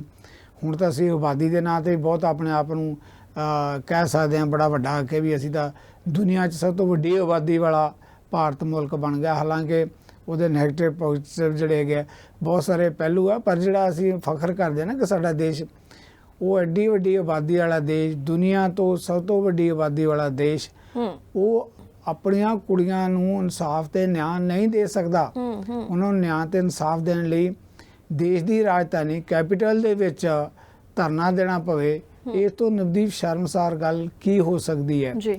ਔਰ ਫਿਰ ਉਹ ਕੁੜੀਆਂ ਕਹਿ ਕੀ ਰਹੀਆਂ ਕਿ ਸਾਨੂੰ ਜਿਹੜੀ ਦਿੱਲੀ ਦੀ ਪੁਲਿਸ ਹੈ ਇਹਦੇ ਤੇ ਭਰੋਸਾ ਨਹੀਂ। ਭਰੋਸਾ ਇਸ ਕਰਕੇ ਨਹੀਂ ਕਿਉਂਕਿ ਕਿੰਨੇ ਦਿਨ ਹੋ ਗਏ ਉਹਨਾਂ ਨੇ ਪਹਿਲਾਂ ਪ੍ਰੋਟੈਸਟ ਕੀਤਾ, ਫਿਰ ਇਹਨਾਂ ਨੂੰ ਜਿਹੜਾ ਹੈਗਾ ਭਰੋਸਾ ਦਿੱਤਾ ਗਿਆ ਕਿ ਨਹੀਂ ਜੀ ਇੱਕ ਕਮੇਟੀ ਦਾ ਗਠਨ ਹੋ ਗਿਆ, ਕਮੇਟੀ ਤੁਹਾਨੂੰ ਨਿਆਂ ਤੇ ਇਨਸਾਫ ਦੇਵੇਗੀ। ਉਹ ਜਦੋਂ ਕਮੇਟੀ ਵੱਲੋਂ ਵੀ ਇੰਨੇ ਦਿਨ ਨਿਕਲ ਕੇ ਕੁਝ ਨਹੀਂ ਹੋਇਆ ਤਾਂ ਹੁਣ 23 ਅਪ੍ਰੈਲ ਤੋਂ ਦੁਬਾਰਾ ਫਿਰ ਉਹ ਕੁੜੀਆਂ ਜਿਹੜੀਆਂ ਹੈਗੀਆਂ ਆ ਕੇ ਧਰਨੇ ਤੇ ਬੈਠੀਆਂ ਜਿਹੜੀਆਂ ਇਨਸਾਫ ਦੀ ਮੰਗ ਕਰ ਰਹੀਆਂ। ਤੇ ਹੁਣ ਵੀ ਜਿਹੜਾ ਇਹ ਨਹੀਂ ਹੈ ਕਿ ਕੋਈ ਜਿਹੜਾ ਹੈਗਾ ਉਹ ਮਿਰਜ਼ਭੂਸ਼ਣ ਜਿਹੜਾ ਪ੍ਰਧਾਨ ਹੈਗਾ ਕੁਸ਼ਤੀ ਫੈਡਰੇਸ਼ਨ ਦਾ, ਉਸ ਦੇ ਖਿਲਾਫ ਕੋਈ ਕਾਰਵਾਈ ਕੀਤੀ ਹੋਈ। FIR ਦਰਜ ਹੋਈ ਹੈ। FIR ਦਰਜ ਹੋਣ ਤੋਂ ਬਾਅਦ ਇਹ ਕਿਹਾ ਜਾ ਰਿਹਾ ਹੈ ਕਿ ਅਜੇ ਜੀ ਵਿਸਥਾਰ ਚ ਜਾਂਚ ਪੜਤਾਲ ਕੀਤੀ ਜਾਏਗੀ, ਸੱਚਾਈ ਕੀ ਹੈ ਇਹ ਹੁਣ ਰੱਬ ਕਰੇ ਕਿ ਜਾਂਚ ਪੜਤਾਲ ਜੋ ਲੜਕੀਆਂ ਗੱਲ ਕਹਿ ਰਹੀਆਂ ਉਹ ਗੱਲ ਸਹੀ ਸਾਬਤ ਹੋ ਜੇ, ਕਿਉਂਕਿ ਜਦੋਂ ਦਾ ਇੱਥੋਂ ਦਾ ਨਿਆਂ ਸਿਸਟਮ ਹੈ, ਨਿਆਂ ਪ੍ਰਣਾਲੀ ਹੈ, ਅੱਜ ਦਾ ਮੁੱਦਾ ਨਹੀਂ ਆਪਾਂ ਜਾਣਦੇ ਹਾਂ। ਜਿਨ੍ਹਾਂ ਨੇ ਨਵਦੀਪ ਕਿਤੇ ਵੱਡੇ ਵੱਡੇ ਅਪਰਾਧ ਕੀਤੇ ਹੋਣ ਉਹ ਛੁੱਟ ਕੇ ਬਾਹਰ ਆ ਜਾਂਦੇ ਆ, ਕਹਿੰਦੇ ਜੀ ਕਿਉਂਕਿ ਇਹਨਾਂ ਦੇ ਖਿਲਾਫ ਸਬੂਤ ਕੋਈ ਨਹੀਂ ਜੀ। ਇਸ ਕਰਕੇ ਸਬੂਤ ਇੱਕ ਤਾਂ ਜਿਹੜਾ ਪੀੜਤ ਹੁੰਦਾ ਹੈ ਉਹ ਆਪਣੀ ਸ਼ਿਕਾਇਤ ਕਰਦਾ ਹੈ, ਦੂਜਾ ਇਹ ਹੈ ਕਿ ਉਸ ਨੂੰ ਸਬੂਤ ਵੀ ਜਟਾਉਣੇ ਪੈਂਦੇ ਆ ਪੁਲਿਸ ਤੇ ਸਿਸਟਮ ਦੇ ਅੱਗੇ, ਨਿਆਂਪਾਲਿਕਾ ਦੇ ਅੱਗੇ ਕਿ ਆਹ ਸਬੂਤ ਹੈ ਤਾਂ ਕਿ ਦੋਸ਼ੀ ਨੂੰ ਸਜ਼ਾ ਮਿਲ ਸਕੇ। ਜੇ ਉਹਦੇ 'ਚ ਕਤਾਹੀ ਹੋ ਜੇ ਤਾਂ ਉਸ ਤੋਂ ਬਾਅਦ ਫਿਰ ਸਾਰਾ ਕੁਝ ਧਰਿਆ ਰਹਿ ਜਾਂਦਾ ਹੈ। ਸੋ ਇੱਕ ਪਾਸੇ ਅਸੀਂ ਕਹਿੰਦੇ ਵੀ ਖੇਡਾਂ 'ਚ ਅਸੀਂ ਬਹੁਤ ਅੱਗੇ ਜਾਣਾ ਹੈ, ਅਸੀਂ ਆਪਣਾ ਨਾਂ ਬਣਾਉਣਾ ਦੇਸ਼ ਦਾ ਵੱਖ-ਵੱਖ ਫੀਲਡਾਂ ਦੇ ਅੰਦਰ, ਤੇ ਆਪਣੀਆਂ ਖਿਡਾਰਨਾਂ ਇਦਾਂ ਰੁਲ ਰਹੀਆਂ ਹੁਣ ਉੱਥੇ ਜਿਹੜੇ ਕਿ ਧਰਨੇ ਦੇ ਰਹੀਆਂ ਹੁਣ, ਤੇ ਸਰਕਾਰ ਦੇ ਅਜੇ ਤੱਕ ਸਵਾਏ FIR ਤੋਂ ਕੋਈ ਕੰਨਾਂ ਤੇ ਜੂ ਨਹੀਂ ਸਰਕੀ। ਮੈਂ ਦੇਖ ਰਿਹਾ ਸੀ, ਸੁਣ ਰਿਹਾ ਸੀ, ਜਿਹੜਾ ਖੇਡ ਮੰਤਰਾਲਾ ਹੈ, ਖੇਡ ਮੰਤਰੀ ਹੈ, ਉਹ ਇਹ ਜ਼ਰੂਰ ਕਹਿ ਰਿਹਾ ਕਿ ਨਹੀਂ ਜੀ ਅਸੀਂ ਕਿਸੇ ਦੇ ਨਾਲ ਨਹੀਂ, ਅਸੀਂ ਤਾਂ ਨਿਆਂ ਤੇ ਇਨਸਾਫ ਖਿਡਾਰੀਆਂ ਦੀ ਅਸੀਂ ਇੱਜ਼ਤ ਕਰਦੇ ਹਾਂ, ਸਤਿਕਾਰ ਕਰਦੇ ਹਾਂ। ਜੇ ਖਿਡਾਰੀਆਂ ਦਾ ਇੰਨਾ ਹੀ ਇੱਜ਼ਤ ਤੇ ਸਤਿਕਾਰ ਹੈ ਤੇ ਇਹਨਾਂ ਕੁੜੀਆਂ ਨੂੰ ਨਿਆਂ ਲੈਣ ਲਈ FIR ਦਰਜ ਕਰਾਉਣ ਲਈ ਇੰਨੇ ਮਹੀਨੇ ਕੌਣ ਨਿਕਲ ਜਾਣ। ਸੋ ਆਪਣੇ ਆਪ 'ਚ ਬਹੁਤ ਵੱਡਾ ਇਹ ਮਾਮਲਾ ਸਾਡੇ ਦੇਸ਼ ਦੇ ਉੱਤੇ ਬਹੁਤ ਵੱਡਾ, ਸਾਡੇ ਸਿਸਟਮ ਦੇ ਉੱਤੇ ਸਵਾਲੀਆ ਨਿਸ਼ਾਨ ਹੈ ਕਿ ਸਾਡੇ ਦੇਸ਼ ਦੀ ਸ਼ੋਭਾ ਵਧਾਉਣ ਵਾਲੀਆਂ ਲੜਕੀਆਂ ਜਿਹੜੀਆਂ ਐਥਲੀਟ ਹੈਗੀਆਂ, ਜਿਹੜੀਆਂ ਪਹਿਲਵਾਨ ਹੈਗੀਆਂ, ਉਹਨਾਂ ਨੂੰ ਇਕੱਠੀਆਂ ਹੋ ਕੇ ਨਿਆਂ ਤੇ ਇਨਸਾਫ ਲਈ ਲੜਾਈ ਲੜਨੀ ਪਵੇ। ਤੇ ਮੈਂ ਸਮਝਦਾ ਕਿ ਸਾਡੇ ਲਈ ਇਦੋਂ ਵੱਧ ਸ਼ਰਮਸਾਰ ਪੂਰੇ ਮੁਲਕ ਲਈ ਕੀ ਹੋ ਸਕਦੀ ਹੈ। ਔਰ ਹੁਣ ਜਿਹੜੀ ਇੱਕ ਨਵੀਂ ਗੱਲ ਇਹ ਹੈ ਕਿ ਨਵਦੀਪ ਜਿਹੜਾ ਇੱਕ ਹਾਂ ਪੱਖੂ ਪਹਿਲੂ ਹੈ ਕਿ ਪਾਰਟੀ ਪੱਧਰ ਤੋਂ ਉੱਪਰ ਉੱਠ ਕੇ ਉਹਨਾਂ ਕੁੜੀਆਂ ਦੀ ਹਮਾਇਤ 'ਚ ਲੋਕ ਨਿੱਤਰ ਕੇ ਆ ਰਹੇ ਜੀ। ਬਿਲਕੁਲ। ਤਾਂ ਸਿੱਧੂ ਸਾਹਿਬ ਜਿਸ ਹਿਸਾਬ ਦੇ ਨਾਲ ਤੁਸੀਂ ਗੱਲ ਕੀਤੀ ਕਿ ਆਪਾਂ ਦੇਖ ਲਈਏ ਕਿ BJP ਦਾ ਭਾਰਤ ਦੇ ਵਿੱਚ ਬੋਲਬਾਲਾ ਕਿੰਨਾ ਜ਼ਿਆਦਾ, ਤਾਂ BJP ਦੇ ਜਿਹੜੇ ਕਾਰਕੁਨ ਨੇ ਉਹ ਡਰਦੇ ਨਹੀਂ, ਉਹਨਾਂ ਨੂੰ ਲੱਗਦਾ ਕਿ ਸਾਡਾ ਕੋਈ ਕੀ ਵਿਗਾੜ ਲੇਗਾ ਕਿਉਂਕਿ ਸਰਕਾਰ ਤਾਂ ਸਾਡੀ ਹੈ। ਤੇ ਉਵੇਂ ਹੀ ਜਿਵੇਂ ਇਹੀ ਮਸਲਾ ਹੈ ਤਾਂ ਖਬਰ ਤੇ ਗੱਲਬਾਤ ਕਰਦਿਆਂ ਹੀ ਮੈਨੂੰ ਯਾਦ ਆ ਗਈ ਆਸਟ੍ਰੇਲੀਆ ਦੀ ਉਹ ਗੱਲ ਕਿ ਪਿਛਲੇ ਹਫਤੇ ਨੇ ਜਿਹੜੇ ਸਿਡਨੀ ਦੀ ਇੱਕ ਕੋਰਟ ਵੱਲੋਂ ਐਲਾਨਿਆ ਗਿਆ ਕਿ ਬਲੇਸ਼ ਧਨਕਰ ਵੀ BJP ਦਾ ਕਾਰਕੁਨ ਹੈ, ਉਸ ਵੱਲੋਂ ਜਿਹੜੀਆਂ ਕੋਰੀਅਨ ਲੜਕੀਆਂ ਸੀ ਉਹਨਾਂ ਨੂੰ ਜੌਬ ਦਾ ਲਾਲਚ ਦੇ ਕੇ ਕਿ ਜਦੋਂ ਘਰ ਬੁਲਾਇਆ ਜਾਂਦਾ ਸੀ ਤਾਂ ਉਸਦੇ ਖਾਣੇ ਦੇ ਵਿੱਚ ਜਾਂ ਕਿਸੇ ਪੀਣ ਵਾਲੀ ਚੀਜ਼ ਦੇ ਵਿੱਚ ਉਹਨਾਂ ਨੂੰ ਨਸ਼ੀਲਾ ਪਦਾਰਥ ਦਿੱਤਾ ਜਾਂਦਾ ਸੀ ਤਾਂ ਉਸ ਤੋਂ ਬਾਅਦ ਉਹਨਾਂ ਦੇ ਨਾਲ ਜਿਨਸੀ ਸ਼ੋਸ਼ਣ ਕੀਤਾ ਜਾਂਦਾ ਸੀ। ਤਾਂ ਇੰਨੀਆਂ ਜ਼ਿਆਦਾ ਲੜਕੀਆਂ ਉਸਦੀ ਗ੍ਰਿਫਤ ਦੇ ਵਿੱਚ ਆਈਆਂ ਜਿਨ੍ਹਾਂ ਨੇ ਉੱਥੇ ਉਸਤੇ ਕਾਰਵਾਈ ਕਰਵਾਈ ਤੇ ਹੁਣ ਸਿਡਨੀ ਦੀ ਅਦਾਲਤ ਨੇ ਉਸ ਨੂੰ ਖਤਰਨਾਕ ਸਾਈਕੋ ਕਿਲਰ ਉਸਨੂੰ ਕਿਹਾ ਗਿਆ। ਮਤਲਬ ਕਿ ਹੁਣ ਉੱਥੋਂ ਦੀਆਂ ਇੱਕ ਸਰਕਾਰਾਂ ਨੇ, ਉੱਥੋਂ ਦੀਆਂ ਕੋਰਟਸ ਨੇ ਜਿਹੜੀਆਂ ਫਟਾਫਟ ਫੈਸਲੇ ਲੈਂਦੀਆਂ ਨੇ ਤੇ ਅਜਿਹੇ ਜਿਹੜੇ ਖਤਰਨਾਕ ਲੋਕ ਨੇ ਜੋ ਸਮਾਜ ਦੇ ਲਈ ਵੀ ਖਤਰਾ ਨੇ ਤਾਂ ਉਹਨਾਂ ਤੇ ਜਿਹੜਾ ਸ਼ਿਕੰਜਾ ਉਹ ਕੱਸਿਆ ਜਾਂਦਾ ਹੈ। ਪਰ ਸਾਡੇ ਭਾਰਤ ਦੇ ਵਿੱਚ ਸਭ ਕੁਝ ਹੁੰਦਾ ਹੈ। ਤਾਂ ਜਿਵੇਂ ਹੁਣ ਰਾਮ ਰਹੀਮ ਦੀ ਹੀ ਜੇ ਆਪਾਂ ਗੱਲ ਕਰ ਲਈ ਜਾਵੇ ਤਾਂ ਰਾਮ ਰਹੀਮ ਤੇ ਕਿਸ ਤਰ੍ਹਾਂ ਦੇ ਅਪਰਾਧ ਉਸਤੇ ਨੇ, ਕਿਸ ਹਿਸਾਬ ਦੇ ਨਾਲ ਉਹ ਜੇਲ੍ਹ ਦੇ ਵਿੱਚ ਬੰਦ ਹੈ, ਕਿਵੇਂ ਉਹ 2 ਮਹੀਨਿਆਂ ਬਾਅਦ ਫੇਰ ਤੋਂ ਪੈਰੋਲ ਤੇ ਉਹ ਵਾਪਸ ਆ ਜਾਂਦਾ ਤੇ ਹੁਣ ਵੀ ਗੱਲਾਂ ਹੋ ਰਹੀਆਂ ਨੇ ਕਿ ਉਹ ਪੈਰੋਲ ਤੇ ਆਉਣ ਵਾਲਾ ਹੀ ਹੈ ਨਾ। ਤੁਸੀਂ ਇਸ ਹਿਸਾਬ ਨੂੰ ਕਿਵੇਂ ਲੈਂਦੇ ਹੋ ਨਿਆਂਪਾਲਿਕਾ ਨੂੰ ਖਾਸ ਕਰਕੇ? ਨਵਦੀਪ ਦੇਖੋ, ਨਿਆਂਪਾਲਿਕਾ ਦਾ ਜਦੋਂ ਤੱਕ ਮਾਮਲਾ ਕਈ ਵਾਰ ਇਹ ਵੀ ਹੁੰਦਾ ਕਿ ਨਿਆਂਪਾਲਿਕਾ ਦੇ ਅੱਗੇ ਜਿਹੜੇ ਸਬੂਤ ਜਾਂ ਤੱਥ ਰੱਖੇ ਜਾਂਦੇ ਆ ਕਿ ਜੁਡੀਸ਼ਰੀ ਦੀ ਇੱਕ ਲਿਮਿਟੇਸ਼ਨ ਵੀ ਹੈ, ਅਧਿਕਾਰ ਵੀ ਹੈ ਕਿ ਜੋ ਤੱਥ ਉੱਥੇ ਰੱਖੇ ਜਾਂਦੇ ਉਹਨਾਂ ਦੇ ਤੱਥਾਂ ਦੇ ਮੁਤਾਬਕ ਆਪਣੇ ਵੱਲੋਂ ਕੁਝ ਨਹੀਂ ਕਰਦੇ। ਜੋ ਫੈਕਟਸ ਆਉਂਦੇ ਆ ਦੋਨੇ ਧਿਰਾਂ ਵੱਲੋਂ, ਚਾਹੇ ਪੁਲਿਸ ਹੈ, ਚਾਹੇ ਪੀੜਤ ਹੈ, ਚਾਹੇ ਦੋਸ਼ੀ ਹੈ, ਜੋ ਉੱਥੇ ਤੱਥ ਪੇਸ਼ ਕੀਤੇ ਜਾਂਦੇ ਆ ਉਹਨਾਂ ਨੂੰ ਸੁਣਨ ਤੋਂ ਬਾਅਦ ਜੱਜ ਆਪਣੇ ਵਿਵੇਕ ਮੁਤਾਬਕ ਲਾ ਦੀਆਂ ਜਿਹੜੀਆਂ ਉਹਨਾਂ ਦੇ ਸਾਹਮਣੇ ਇੱਕ ਸਿਸਟਮ ਹੈਗਾ ਉਹਦੇ ਮੁਤਾਬਕ ਉਹ ਫੈਸਲੇ ਲੈਂਦੇ ਆ ਜਿਹੜੇ। ਪਰ ਜੇ ਸਿਸਟਮ ਹੀ ਸਾਡਾ ਚਰਮਰਾ ਗਿਆ, ਜਿਹੜੇ ਸਿਸਟਮ ਦੇ, ਜਿੱਦਾਂ ਮੈਂ ਲੜਕੀਆਂ ਦੀ ਗੱਲ ਕੀਤੀ ਆ, ਉਹ ਕਹਿੰਦੀਆਂ ਸਾਨੂੰ ਪੁਲਿਸ ਦੇ ਸਿਸਟਮ ਦੇ ਭਰੋਸਾ ਨਹੀਂ, ਜਾਂ ਜਿਹੜੀ ਪੁਲਿਸ ਅਜੇ ਵੀ ਇੰਨੇ ਮਹੀਨਿਆਂ ਬਾਅਦ ਵੀ ਇਹ ਕਹਿ ਰਹੀ ਹੈ ਕਿ ਜੀ FIR ਦਰਜ ਹੋ ਗਈ ਆ, ਬਰੀਕੀ ਨਾਲ ਜਾਂਚ ਕਰੀ ਜਾਏਗੀ ਕਿ ਇਹਦੇ ਸੱਚਾਈ ਕੀ ਹੈ, ਤੱਥ ਕੀ ਹੈ, ਜਾਨੀ ਸੱਚਾਈ ਦੇ ਤੱਥ ਦਾ ਜੇ ਸਾਹਮਣੇ ਆਉਣਾ ਹੈ। FIR ਦਰਜ ਵੀ ਕਿਤੇ ਮੈਨੂੰ ਲੱਗਦਾ ਹੈ ਕਿ ਉਹ ਕੁੜੀਆਂ ਨੇ ਸੁਪਰੀਮ ਕੋਰਟ ਦਾ ਦਰਵਾਜ਼ਾ ਖੜਕੜਾਇਆ, ਸੁਪਰੀਮ ਕੋਰਟ ਵੱਲੋਂ ਪੁੱਛਿਆ ਗਿਆ ਵੀ ਦੱਸੋ ਇਹ ਕੀ ਹੋ ਰਿਹਾ, ਉਹਦਾ ਜਵਾਬ ਦੇਣਾ ਪਿਆ ਦਿੱਲੀ ਦੀ ਪੁਲਿਸ ਨੂੰ। ਤਾਂ ਜਵਾਬ ਦੇ ਵਿੱਚ ਉਹਨਾਂ ਨੇ ਕੱਲ ਕਿਹਾ ਕਿ FIR ਦਰਜ ਹੋ ਰਹੀਆਂ, ਤੇ ਫਿਰ ਉਹ FIR ਦਰਜ ਸ਼ਾਮ ਪੈਂਦਿਆਂ ਪੈਂਦਿਆਂ ਹੋ ਵੀ ਗਈ। ਉਹ ਸੁਪਰੀਮ ਕੋਰਟ ਦੇ ਦਖਲ ਕਰਕੇ ਜਿਹੜਾ ਹੈਗਾ ਇਹ ਮਾਮਲਾ ਹੋਇਆ। ਔਰ ਇਹਦੇ 'ਚ ਮੈਂ ਕਹਾਂਗਾ ਨਵਦੀਪ, ਬਦਕਿਸਮਤੀ ਇਸ ਗੱਲ ਦੀ ਵੀ ਹੈ ਕਿ ਸਾਡੇ ਪੋਲੀਟੀਕਲ ਸਿਸਟਮ ਦੇ ਵਿੱਚ ਇਕੱਲਾ ਇਹ ਨਹੀਂ ਕਿ ਖੇਡਾਂ ਦੇ ਮਾਮਲੇ 'ਚ, ਦੂਜੇ ਮਾਮਲਿਆਂ ਦੇ 'ਚ ਹੀ ਪੋਲੀਟੀਕਲ ਸਿਸਟਮ ਤੇ ਸਾਡੇ ਗੈਂਗਸਟਰ ਹੈ, ਸਮਾਜ ਵਿਰੋਧੀ ਤੱਤ ਹੈ, ਇਹ ਇੰਨਾ ਮਿਲਗੋਬਾ ਹੋ ਗਿਆ, ਗੱਠਜੋੜ ਹੋ ਗਿਆ ਕਿ ਜੇ ਇਦਾਂ ਦੀ ਇੱਕ ਧਿਰ ਕੋਈ ਜ਼ਾਤੀ ਕਰਦੀ ਵੀ ਹੈ ਤਾਂ ਦੂਜੇ ਉਹਨੂੰ ਬਚਾਉਣ ਲਈ ਹੋਰ ਨਾਲ ਖੜੇ ਹੁੰਦੇ ਆ। ਸੋ ਇਸੇ ਵਜ੍ਹਾ ਕਰਕੇ ਕਿ ਨਿਆਂ ਲੈਣ ਦੇ ਵਿੱਚ ਵੀ ਦਿੱਕਤ ਆਉਂਦੀ ਹੈ। ਵਰਨਾ ਜਿਸ ਢੰਗ ਨਾਲ ਇਹ ਲੜਕੀਆਂ ਵੱਲੋਂ ਪ੍ਰੋਟੈਸਟ ਕੀਤਾ ਗਿਆ, ਦੇਖੋ ਜਿਹੜੀ ਖਿਡਾਰਨ ਹੋਵੇ ਜਿਹਦਾ ਪਹਿਲਾਂ ਹੀ ਨਾਂ ਹੋਵੇ, ਵੈਸੇ ਨਵਦੀਪ ਇੱਕ ਲੜਕੀ ਹੈਗੀ ਆ, ਉਹਨੂੰ ਆਪਣੇ ਬਾਰੇ ਜਾਂ ਕਿਸੇ ਦੇ ਸ਼ੋਸ਼ਣ ਬਾਰੇ ਗੱਲ ਕਰਨੀ ਸਮਾਜਿਕ ਤੌਰ ਤੇ ਪਹਿਲਾਂ ਹੀ ਬੜਾ ਮੁਸ਼ਕਲ ਹੁੰਦਾ ਹੈ, ਕਿਉਂਕਿ ਉਹਨੂੰ ਆਪਣੇ ਆਪ ਨੂੰ ਤਾਂ ਪਹਿਲਾਂ ਸਾਰਿਆਂ ਦੇ ਸਾਹਮਣੇ ਲਿਆ ਕੇ ਗੱਲ ਕਰਨੀ ਪਏਗੀ ਨਾ, ਚਰਚਾ 'ਚ ਉਹਦਾ ਨਾਂ ਆਏਗਾ। ਆਪਾਂ ਸੋਸਾਇਟੀ ਜਾਣਦੇ ਹਾਂ ਕਈ ਤਰ੍ਹਾਂ ਦੇ ਸਵਾਲ, ਕਈ ਤਰ੍ਹਾਂ ਦੇ ਮਾਮਲੇ। ਔਰ ਉਹ ਖਿਡਾਰਨਾਂ ਨੇ ਜਿਹੜੇ ਪ੍ਰੈਸ ਕਾਨਫਰੰਸਾਂ ਕਰੀਆਂ, ਧਰਨੇ ਦਿੱਤੇ, ਹੁਣ ਵੀ ਧਰਨੇ ਤੇ ਬੈਠੀਆਂ, ਇਹਦੇ ਬਾਵਜੂਦ ਜਿਹੜਾ ਹੈਗਾ ਉਹਨਾਂ ਨੂੰ ਨਿਆਂ ਤੇ ਇਨਸਾਫ ਲੈਣ ਦੇ ਲਈ FIR ਦਰਜ ਕਰਾਉਣ ਲਈ ਇੰਨੇ ਮਹੀਨੇ ਨਿਕਲ ਗਏ। ਤਾਂ ਕਿਤੇ ਲੱਗਦਾ ਕਿ ਜਿਹੜਾ ਸਾਡਾ ਪੋਲੀਟੀਕਲ ਸਿਸਟਮ ਹੈ ਨਾ, ਉਹ ਵੀ ਜਿਹੜਾ ਹੈਗਾ ਉਹ ਸਾਫ ਸੁਥਰਾ ਨਹੀਂ ਹੈਗਾ। ਇਹੋ ਜਿਹੇ ਲੋਕਾਂ ਨੂੰ ਪ੍ਰੋਟੈਕਟ ਕਰਦਾ, ਜਦੋਂ ਤੁਸੀਂ ਗੱਲ ਕਰਦੇ ਸੀ ਆਸਟ੍ਰੇਲੀਆ ਦੀ ਕਿ ਉੱਥੇ ਕਿੱਦਾਂ ਇੱਕ ਜਿਹੜਾ ਸਿਸਟਮ ਨਾਲ ਜੁੜਿਆ ਹੋਇਆ ਏਜੰਟ ਹੈ, ਕੀ ਆ ਖਿਡਾਰੀਆਂ ਨੂੰ ਲਿਆਉਂਦਾ ਸੀ ਜਾਂ ਪ੍ਰੋਗਰਾਮਾਂ ਸ਼ਾਮਲ ਹੁੰਦਾ ਸੀ। ਆਪਾਂ ਜੇ ਉਸ ਦੀ ਵੀ ਗੱਲ ਕਰੀਏ ਤਾਂ ਉਹਦੇ ਬਾਰੇ ਵੀ ਇਹ ਸੀਗਾ ਕਿ ਜੇ ਭਾਰਤ 'ਚੋਂ ਕੋਈ ਵੱਡੇ ਲੋਕ ਉੱਥੇ ਜਾਂਦੇ ਸੀ, ਭਾਜਪਾ ਦੇ ਦੂਜੇ ਆਗੂ, ਤਾਂ ਉਹਨਾਂ ਨੂੰ ਪ੍ਰੋਗਰਾਮਾਂ ਨੂੰ ਆਰਗੇਨਾਈਜ਼ ਕਰਨ 'ਚ ਉਸਦਾ ਇੱਕ ਵੱਡਾ ਰੋਲ ਹੁੰਦਾ ਸੀ, ਜਿੱਦਾਂ ਤੁਸੀਂ ਜ਼ਿਕਰ ਕਰ ਰਹੇ ਹੋ। ਇਸੇ ਤਰੀਕੇ ਨਾਲ ਹੁਣ ਮੌਜੂਦਾ ਕੁਸ਼ਤੀ ਫੈਡਰੇਸ਼ਨ ਦਾ ਪ੍ਰਧਾਨ ਹੈ, ਉਹ ਤਾਂ ਕਹਿੰਦਾ ਮੈਂ ਮੇਰੇ ਤੇ ਕੋਈ ਐਲੀਗੇਸ਼ਨ ਲੱਗ ਹੀ ਨਹੀਂ ਸਕਦਾ। ਪਰ ਜਿਹੜੀਆਂ ਕੁੜੀਆਂ ਐਲੀਗੇਸ਼ਨ ਲਾ ਰਹੀਆਂ ਉਹਨਾਂ ਦੀ ਤੁਸੀਂ ਸੁਣਵਾਈ ਤਾਂ ਕਰੋ ਨਾ। ਸੁਣਵਾਈ ਤਾਂ ਹੀ ਹੋਏਗੀ ਨਾ ਜੇ ਕੋਈ ਤੱਥ ਸਾਹਮਣੇ ਆਣਗੇ, ਕੋਈ ਕਮੇਟੀ ਬਣੇਗੀ, ਕੋਈ ਇਮਾਨਦਾਰੀ ਦੇ ਨਾਲ ਜਾਂਚ ਹੋਏਗੀ। ਔਰ ਜੇ ਜਾਂਚ ਹੋਏਗੀ ਤਾਂ ਫਿਰ ਪਤਾ ਲੱਗੇਗਾ ਕਿ ਕੀ ਸੱਚ ਹੈ, ਕੀ ਸੱਚ ਨਹੀਂ ਹੈ। ਤੇ ਜਿੱਦਾਂ ਤੁਸੀਂ ਰਾਮ ਰਹੀਮ ਦੀ ਗੱਲ ਕੀਤੀ ਹੈ, ਜੇ ਕਿਸੇ ਵੀ ਧਿਰ ਵੱਲੋਂ, ਚਾਹੇ ਧਾਰਮਿਕ ਖੇਤਰ ਦਾ ਹੈ, ਚਾਹੇ ਪੋਲੀਟੀਕਲ ਹੈ, ਕੋਈ ਕਰਮ ਕਰਨ ਤੋਂ ਬਾਅਦ ਵੀ ਜੇ ਉਹਨੂੰ ਪੋਲੀਟੀਕਲ ਪ੍ਰੋਟੈਕਸ਼ਨ ਮਿਲਣੀ ਹੈ, ਉਹਨੂੰ ਇਸ ਤਰ੍ਹਾਂ ਹੀ ਪੈਰੋਲ ਮਿਲਣੀ ਹੈ, ਜ਼ਮਾਨਤਾਂ ਮਿਲਣੀਆਂ, ਤਾਂ ਫਿਰ ਇਦਾਂ ਦਾ ਐਲੀਮੈਂਟ ਜਿਹੜਾ ਨਵਦੀਪ ਉਹਨੂੰ ਉਤਸ਼ਾਹ ਮਿਲਦਾ ਹੀ ਮਿਲਦਾ। ਉਹ ਕਹਿੰਦੇ ਸਾਡਾ ਕੀ ਵਿਗਾੜ ਲੈਣਗੇ।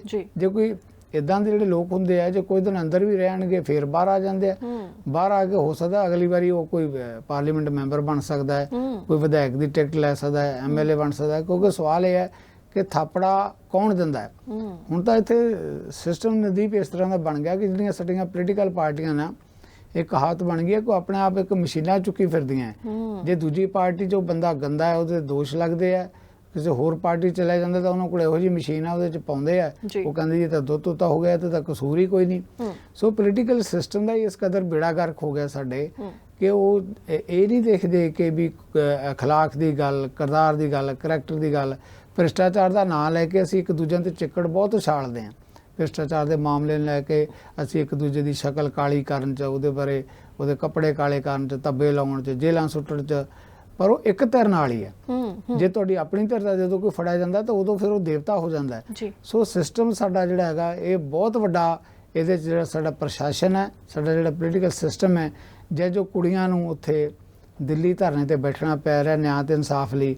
ਔਰ ਤੁਸੀਂ ਬੇਭਰੋਸਗੀ ਦੇਖੋ, ਉਹ ਕਹਿੰਦੀਆਂ ਕਿ ਜਦੋਂ ਤੱਕ ਇਹ ਜਿਹੜਾ ਫੈਡਰੇਸ਼ਨ ਦਾ ਪ੍ਰਧਾਨ ਹੈ ਇਹ ਸਾਰੇ ਅਹੁਦਿਆਂ ਤੋਂ ਅਸਤੀਫੇ ਨਹੀਂ ਦੇਗਾ, ਉਦੋਂ ਤੱਕ ਅਸੀਂ ਆਪਣਾ ਧਰਨਾ ਜਾਰੀ ਰੱਖਾਂਗੇ।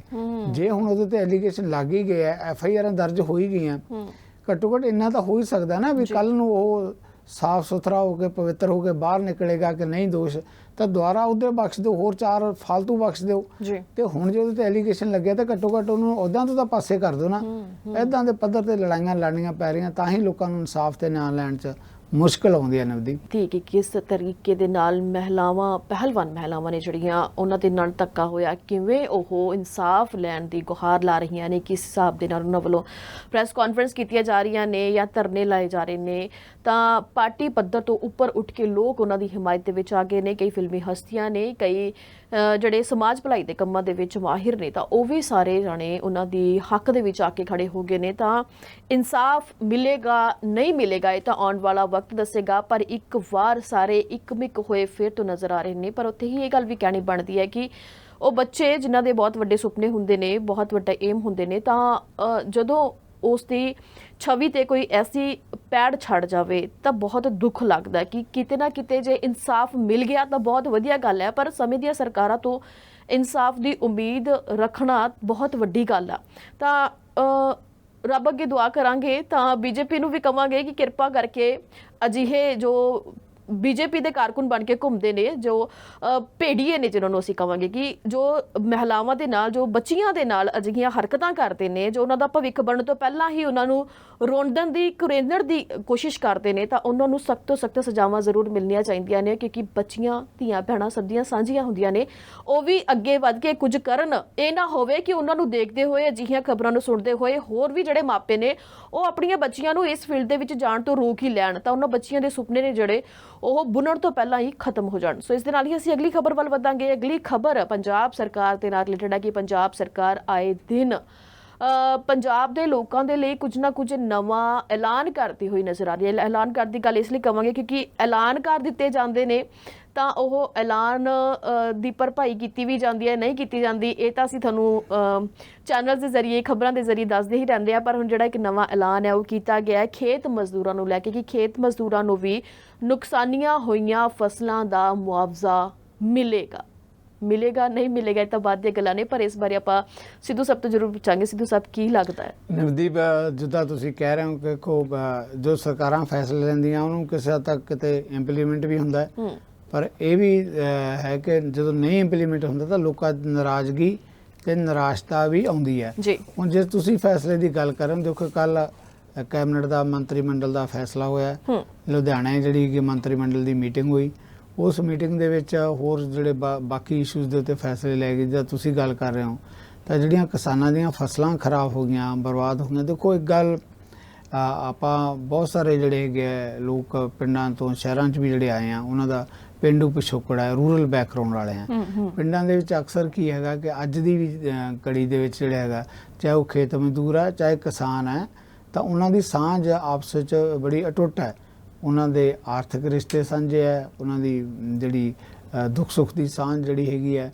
ਤੇ ਹੁਣ ਜਦੋਂ ਫਸਲਾਂ ਬਰਬਾਦ ਹੋ ਗਈਆਂ, ਬੇਸ਼ੱਕ ਕਹਿਣ ਨੂੰ ਇਹ ਹੈ ਕਿ ਕਿਸਾਨ ਦੇ ਖੇਤ 'ਚ ਫਸਲ ਬੀਜੀ ਗਈ ਹੈ, ਕਣਕ ਦੀ ਫਸਲ ਦੀ ਆਪਾਂ ਗੱਲ ਕਰ ਰਹੇ ਹਾਂ, ਤੇ ਉਹਦੇ ਤੇ ਗੜੇ ਪੈ ਗਏ, ਬਾਰਿਸ਼ਾਂ ਪੈ ਗਈਆਂ, ਬਰਬਾਦੀ ਹੋਈ, ਕੋਈ ਥਾਵਾਂ ਦੇ ਉੱਤੇ ਚਲੋ ਬਚਾਅ ਵੀ ਰਿਹਾ, ਪਰ ਕਾਫੀ ਜ਼ਿਆਦਾ ਜਿਹੜਾ ਹੈਗਾ ਨੁਕਸਾਨ ਹੋਇਆ। ਜਦੋਂ ਨੁਕਸਾਨ ਕਿਸਾਨ ਦਾ ਹੋਇਆ ਤਾਂ ਹੁਣ ਉੱਥੇ ਜਿਹੜਾ ਕੰਮ ਕਰਨ ਵਾਲਾ ਖੇਤ ਮਜ਼ਦੂਰ ਹੈ, ਜਿਹਨੇ ਉਸੇ ਖੇਤ 'ਚ ਜਾ ਕੇ ਕੰਮ ਕਰਨਾ ਹੈ, ਚਾਹੇ ਉਹਨੇ ਕਣਕ ਦੀ ਕਟਾਈ ਕਰਨੀ ਹੈ, ਚਾਹੇ ਕੰਬਾਈਨ ਤੇ ਕੰਮ ਕਰਨਾ ਹੈ, ਚਾਹੇ ਹੋਰ ਜਿਹੜਾ ਹੈਗਾ ਉਹਨੇ ਅੱਗੇ ਭਵਿੱਖ ਦੇ ਵਿੱਚ ਝੋਨੇ ਦੀ ਫਸਲ ਆ ਰਹੀ ਆਉਣ ਵਾਲੇ ਦਿਨਾਂ 'ਚ ਉਹ ਲੱਗਣੀ ਹੈ, ਪਰ ਇੱਕ ਫਸਲ ਜਿਹੜੀ ਪੂਰੀ ਦੀ ਪੂਰੀ ਬਰਬਾਦ ਹੋ ਗਈ ਤਾਂ ਉਹਦਾ ਕਿਸਾਨ ਨੂੰ ਬਹੁਤ ਵੱਡਾ ਝਟਕਾ ਲੱਗਿਆ। ਤਾਂ ਇਹਦੇ ਨਾਲ ਸੁਭਾਵਿਕ ਹੈ ਕਿ ਜਿਹੜਾ ਖੇਤ ਮਜ਼ਦੂਰ ਆ ਉਹਦੇ ਵੀ ਕੰਮ ਦੀਆਂ ਸੰਭਾਵਨਾਵਾਂ ਘਟ ਜਾਂਦੀਆਂ, ਕਮਾਈ ਤਾਂ ਉਹਨਾਂ ਦੀ ਦੇਖੋ ਉੱਥੇ ਹੀ ਹੈ। ਇਹ ਤਾਂ ਕੋਈ ਸ਼ਹਿਰਾਂ ਦੇ ਨਾਲ ਲੱਗਦੇ ਨਵਦੀਪ ਜਿਹੜੇ ਕੁਛ ਏਰੀਆ ਜਿਵੇਂ ਲੁਧਿਆਣਾ ਹੈ, ਜਲੰਧਰ ਹੈ, ਜਾਂ ਹੋਰ ਵੱਡੇ ਸ਼ਹਿਰ ਹੈਗੇ ਹੈ, ਜਿੱਥੇ ਹੈ ਕਿ ਵੀ ਮੰਨਿਆ ਜਾਂਦਾ ਵੀ ਉੱਥੇ ਕਮਾਈ ਦਾ ਸਾਧਨ ਉਹਨਾਂ ਕੋਲ ਵੱਡੀ ਵੱਡੀ ਇੰਡਸਟਰੀ ਹੈ, ਹੋਰ ਕਾਰੋਬਾਰ ਹੈ, ਉਹਨਾਂ ਜਾ ਕੇ ਆਪਣੀ ਉਹ ਜੌਬ ਲੈਂਦੇ ਆ, ਆਪਣਾ ਰੁਜ਼ਗਾਰ ਤੋਰਦੇ ਆ। ਪਰ ਵੱਡਾ ਜਿਹੜਾ ਪਿੰਡਾਂ ਦਾ ਰੂਰਲ ਏਰੀਆ ਬਹੁਤ ਵੱਡਾ ਹਿੱਸਾ ਜਿਹੜਾ ਹੈਗਾ ਉਹਦੀ ਕਿਸਮਤ ਖੇਤੀ ਦੇ ਨਾਲ ਹੀ ਜੁੜੀ ਵੀ ਹੈ, ਚਾਹੇ ਉਹ ਕਿਸਾਨ ਹੈ ਤੇ ਚਾਹੇ ਉਹ ਖੇਤ ਮਜ਼ਦੂਰ ਹੈ। ਇਸ ਕਰਕੇ ਆਪਾਂ ਦੇਖਦੇ ਹਾਂ ਜਦੋਂ ਬਹੁਤ ਸਾਰੀਆਂ ਕਿਸਾਨ ਜਥੇਬੰਦੀਆਂ ਅੰਦੋਲਨ ਵੀ ਕਰਦੀਆਂ, ਲੜਾਈ ਵੀ ਲੜਦੀਆਂ, ਤਾਂ ਜਿੱਥੇ ਕਿਸਾਨਾਂ ਦੀ ਗੱਲ ਕਰਦੀਆਂ ਤਾਂ ਖੇਤ ਮਜ਼ਦੂਰਾਂ ਦੀ ਵੀ ਗੱਲ ਕਰਦੀਆਂ। ਕਈ ਜਥੇਬੰਦੀਆਂ ਤਾਂ ਹਾਈ ਨਰੋਲ ਖੇਤ ਮਜ਼ਦੂਰਾਂ ਦੀਆਂ, ਆਪਾਂ ਜਾਣਦੇ ਹਾਂ ਸੰਗਰੂਰ ਜਦੋਂ ਆਪਾਂ ਦੇਖਦੇ ਹਾਂ ਤਾਂ ਸੰਗਰੂਰ ਦੇ ਵਿੱਚ ਉੱਥੇ ਖੇਤ ਮਜ਼ਦੂਰਾਂ ਦੀਆਂ ਜਥੇਬੰਦੀਆਂ ਇੰਨੀਆਂ ਮਜ਼ਬੂਤ ਹੈ ਕਿ ਪਿੰਡਾਂ ਦੇ ਅੰਦਰ ਜਿਹੜੀਆਂ ਪੰਚਾਇਤੀ ਜ਼ਮੀਨਾਂ ਹੁੰਦੀਆਂ, ਜਿਹੜੀਆਂ ਠੇਕੇ ਤੇ ਦਿੱਤੀਆਂ ਜਾਂਦੀਆਂ, ਤਾਂ ਉਹਨਾਂ ਵੱਲੋਂ ਇਸ ਗੱਲ ਦੇ ਲਈ ਲੜਾਈ ਲੜੀ ਜਾਂਦੀ ਹੈ ਖੇਤ ਮਜ਼ਦੂਰਾਂ ਵੱਲੋਂ ਕਿ ਬਣਦੇ ਹਿੱਸੇ ਦੀ ਸਾਨੂੰ ਵੀ ਜ਼ਮੀਨ ਜਿਹੜੀ ਹੈਗੀ ਹੈ ਠੇਕੇ ਤੇ ਜਾਂ ਸਸਤੇ ਠੇਕੇ ਤੇ ਦਿੱਤੀ ਜਾਵੇ, ਸਾਡਾ ਵੀ ਹਿੱਸਾ ਬਣਦਾ ਹੈ। ਇਹ ਨਹੀਂ ਹੈਗਾ ਕਿ ਜਿਹੜੇ ਵੱਡੇ ਜ਼ਿਮੀਂਦਾਰ ਹੈ ਉਹੀ ਉਹਨਾਂ ਜ਼ਮੀਨਾਂ ਨੂੰ ਲੈ ਲੈਣ। ਕਈ ਦੇ ਧਰਨੇ ਮੁਜ਼ਾਹਰੇ ਜਿਹੜਾ ਹੈਗਾ ਪ੍ਰੋਟੈਸਟ ਹੁੰਦੇ ਇਹਨਾਂ ਮੁੱਦਿਆਂ ਨੂੰ ਲੈ ਕੇ।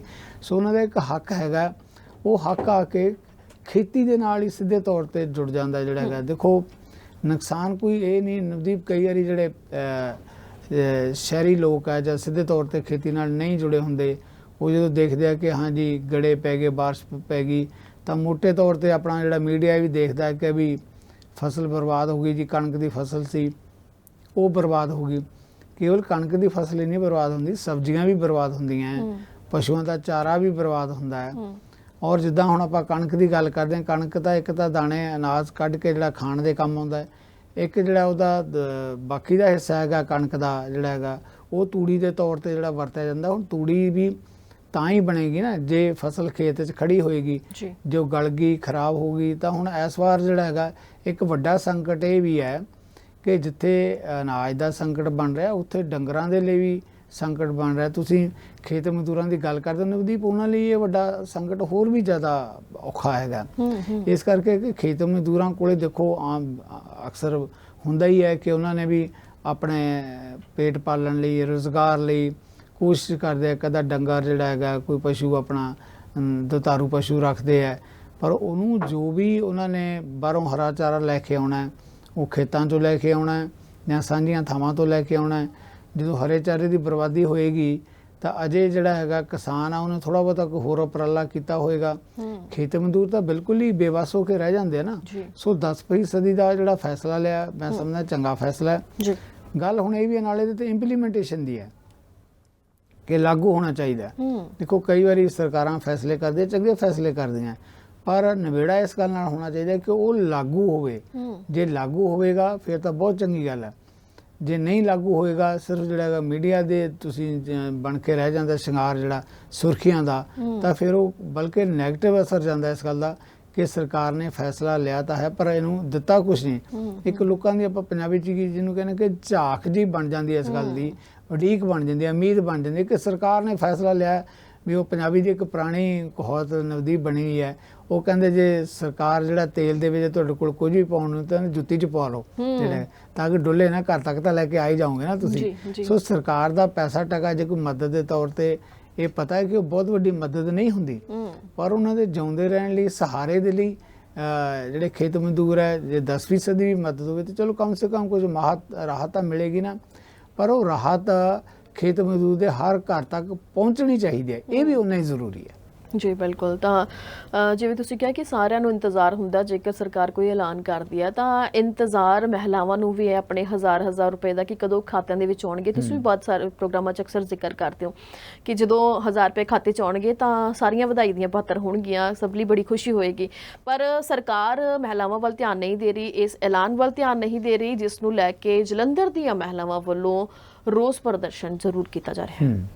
ਨਵਦੀਪ ਦੇਖੋ ਤੁਸੀਂ ਤਾਂ ਜਰਨਲਿਸਟ ਹੋ, ਬੀਇੰਗ ਏ ਜਰਨਲਿਸਟ ਇਹ ਸਵਾਲ ਲੈ ਰਹੇ ਹੋ, ਪਰ ਕਿਧਰੇ ਨਾ ਕਿਧਰੇ ਬੀਇੰਗ ਏ ਮਹਿਲਾ ਵੀ ਦੇਖੋ ਸਾਰੀਆਂ ਮਹਿਲਾਵਾਂ ਦਾ ਜਿਹੜਾ ਇੰਟਰਸਟ ਹੈ, ਕਿਉਂਕਿ ਇਹ ਕੋਈ ਉਹਨਾਂ ਦਾ ਪਰਸਨਲ ਨਿੱਜੀ ਇਸ ਕਰਕੇ ਇੰਟਰਸਟ ਨਹੀਂ ਕਿ ਵੀ 1000 ਰੁਪਇਆ ਉਹਨਾਂ ਕੋਲ ਆਉਣਾ ਚਾਹੀਦਾ। ਇਹ ਜਿਹੜਾ ਹੈਗਾ ਉਹਨਾਂ ਨੂੰ ਭਰੋਸਾ ਜਾਂ ਲਾਰਾ ਕਿਸ ਨੇ ਲਾਇਆ।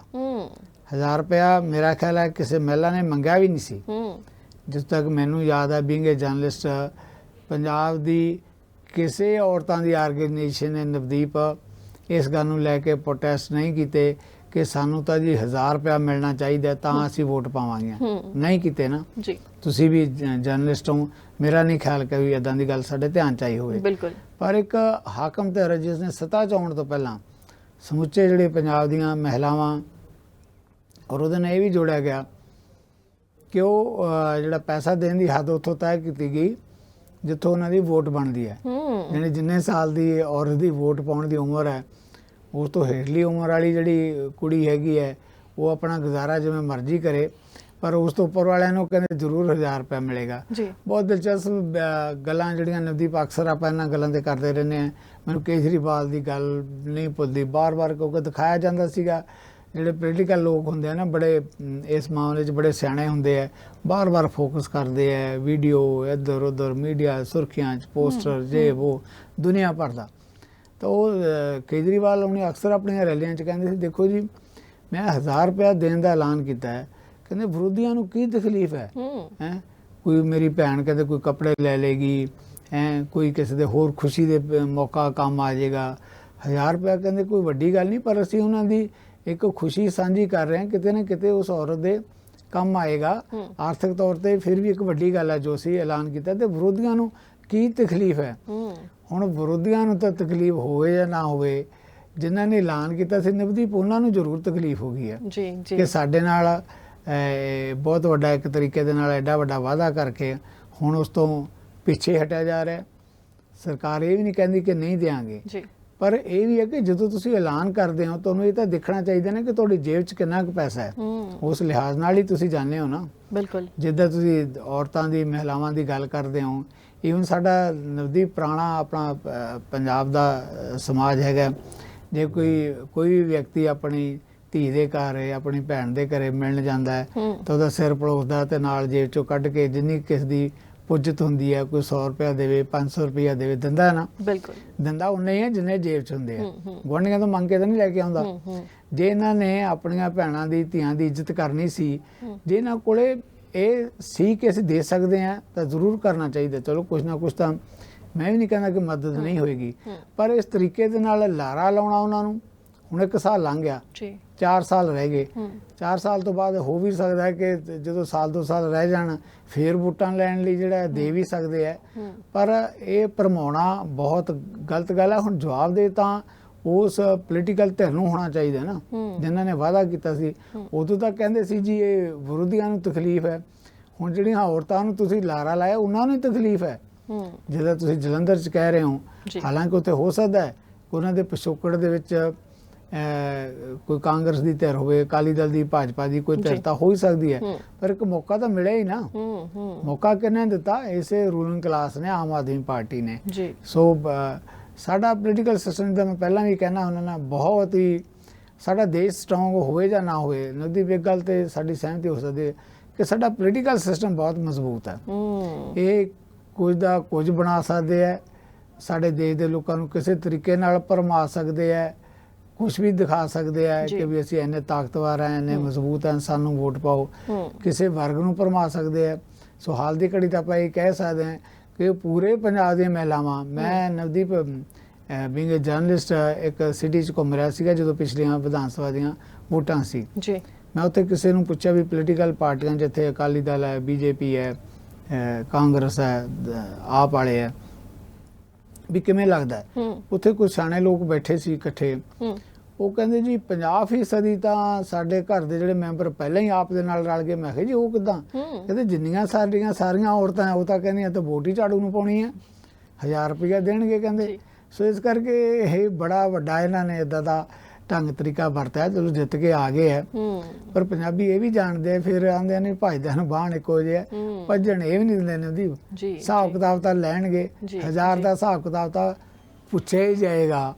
ਹੁਣ ਇਹ ਦੇਣ ਵਾਲੇ ਜਾਣਦੇ ਆ ਕਿ ਇਹਨਾਂ ਨੇ ਹਿਸਾਬ ਕਿਤਾਬ ਕਿਵੇਂ ਦੇਣਾ। ਜੀ ਬਿਲਕੁਲ। ਤਾਂ ਇਸ ਦੇ ਨਾਲ ਹੀ ਜੇ ਅਸੀਂ ਅਗਲੀ ਖਬਰ ਵੱਲ ਗੱਲ ਕਰੀਏ ਤਾਂ ਪਿਛਲੇ ਕੁਝ ਮਹੀਨਿਆਂ ਦੇ ਦੌਰਾਨ ਕਿ ਸਾਲ ਦੇ ਦੌਰਾਨ ਹੀ ਆਪਾਂ ਕਵਾਂਗੇ ਕਿ ਪੰਜਾਬ ਦੇ ਵੱਖ-ਵੱਖ ਭਾਗਾਂ ਦੇ ਵਿੱਚੋਂ ਨੌਜਵਾਨਾਂ ਨੂੰ ਅਸਾਮ ਦੀ ਡਿਬਰੂਗੜ੍ਹ ਜੇਲ੍ਹ ਦੇ ਵਿੱਚ ਨਜ਼ਰਬੰਦ ਕੀਤਾ ਗਿਆ ਹੈ। ਵੱਖ-ਵੱਖ ਮਾਮਲੇ ਉਹਨਾਂ ਤੇ ਦਰਜ ਕੀਤੇ ਗਏ ਨੇ। ਤਾਂ ਹੁਣ ਪਰਿਵਾਰਕ ਮੈਂਬਰ ਨੇ ਜਿਹੜੇ ਉਹਨਾਂ ਦੇ ਨਾਲ ਮੁਲਾਕਾਤ ਕਰਨ ਦੇ ਲਈ ਪਹੁੰਚੇ ਨੇ, ਤਾਂ ਕਈਆਂ ਨੇ ਕਿਹਾ ਕਿ ਸਾਡੇ ਬੱਚਿਆਂ ਨੂੰ ਉੱਥੇ ਗਲਤ ਬੰਦ ਕੀਤਾ। ਤਾਂ ਉਹਨਾਂ ਨੇ ਸਰਕਾਰ ਨੂੰ ਗੁਹਾਰ ਲਾਈ ਹੈ ਕਿ ਕਿਰਪਾ ਕਰਕੇ ਮਦਦ ਕੀਤੀ ਜਾਵੇ, ਤੇ ਨਾਲ ਹੀ ਉਹਨਾਂ ਨੇ ਸ਼੍ਰੋਮਣੀ ਕਮੇਟੀ ਦਾ ਧੰਨਵਾਦ ਕੀਤਾ ਜਿਨ੍ਹਾਂ ਨੇ ਉਹਨਾਂ ਦੇ ਬੱਚਿਆਂ ਦੇ ਨਾਲ ਉਹਨਾਂ ਦੀ ਮੁਲਾਕਾਤ ਕਰਵਾਈ ਹੈ।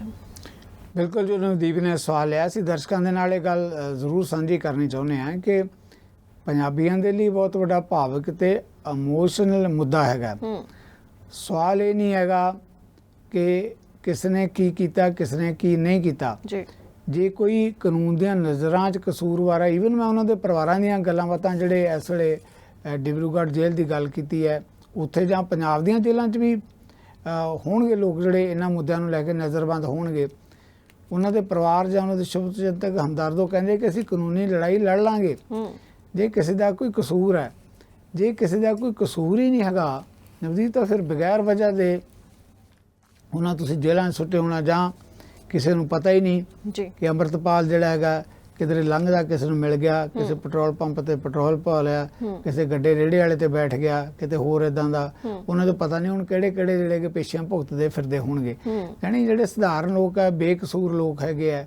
ਇੱਕ ਸਾਡਾ ਸਿਸਟਮ, ਜਿੱਦਾਂ ਮੈਂ ਕਹਿੰਦਾ ਨਵਦੀਪ, ਬੜਾ ਡਾਢਾ ਸਿਸਟਮ ਹੈ। ਇੱਕ ਵਾਰੀ ਪੁਲਿਸ ਦੀ ਗ੍ਰਿਫਤ ਦੇ ਵਿੱਚ ਉਹ ਚੈਨਲ ਦੇ ਵਿੱਚ ਕੋਈ ਵਿਅਕਤੀ ਆ ਜਾਂਦਾ ਹੈ, ਉਹਦਾ ਕੇਸ ਦਰਜ ਹੋ ਜਾਂਦਾ ਹੈ, ਉਦੋਂ ਬਾਅਦ ਉਹਨੂੰ ਖਹਿੜਾ ਛਡਾਉਣਾ ਇੰਨਾ ਸੌਖਾ ਨਹੀਂ ਹੁੰਦਾ। ਕੇਵਲ ਇੰਨਾ ਹੀ ਨਹੀਂ ਹੈ, ਉਸ ਹਲਕੇ ਜਾਂ ਇਲਾਕੇ 'ਚ ਜੇ ਮੁੜ ਕੇ ਵੀ ਕੋਈ ਇੱਦਾਂ ਦੀਆਂ ਵਾਰਦਾਤਾਂ ਹੋਣ, ਕੋਈ ਗੱਲ ਹੋਵੇ, ਤਾਂ ਉਹ ਨਾਂ ਲਿਸਟ ਫੇਰ ਚੁੱਕ ਲਈ ਜਾਂਦੀ ਹੈ ਕਿ ਦੇਖੋ ਕਿਹੜੇ ਕਿਹੜੇ ਉਹਨਾਂ 'ਚੋਂ ਕਈਆਂ ਨੂੰ ਤਾਂ ਫੇਰ ਫੜ ਕੇ ਲਈ ਜਾਂਦੇ ਆ, ਜਾਂ ਇਹ ਕਿਹਾ ਜਾਂਦਾ ਕਿ ਥਾਣੇ ਆ ਕੇ ਆਪਣੀ ਰਿਪੋਰਟ ਦਰਜ ਕਰਾਓ ਕਿ ਤੁਸੀਂ ਸ਼ਰਾਰਤੀ ਅਨਸਰ ਤਾਂ ਨਹੀਂ, ਕੁਝ ਗੜਬੜ ਤਾਂ ਨਹੀਂ ਕਰ ਰਹੇ।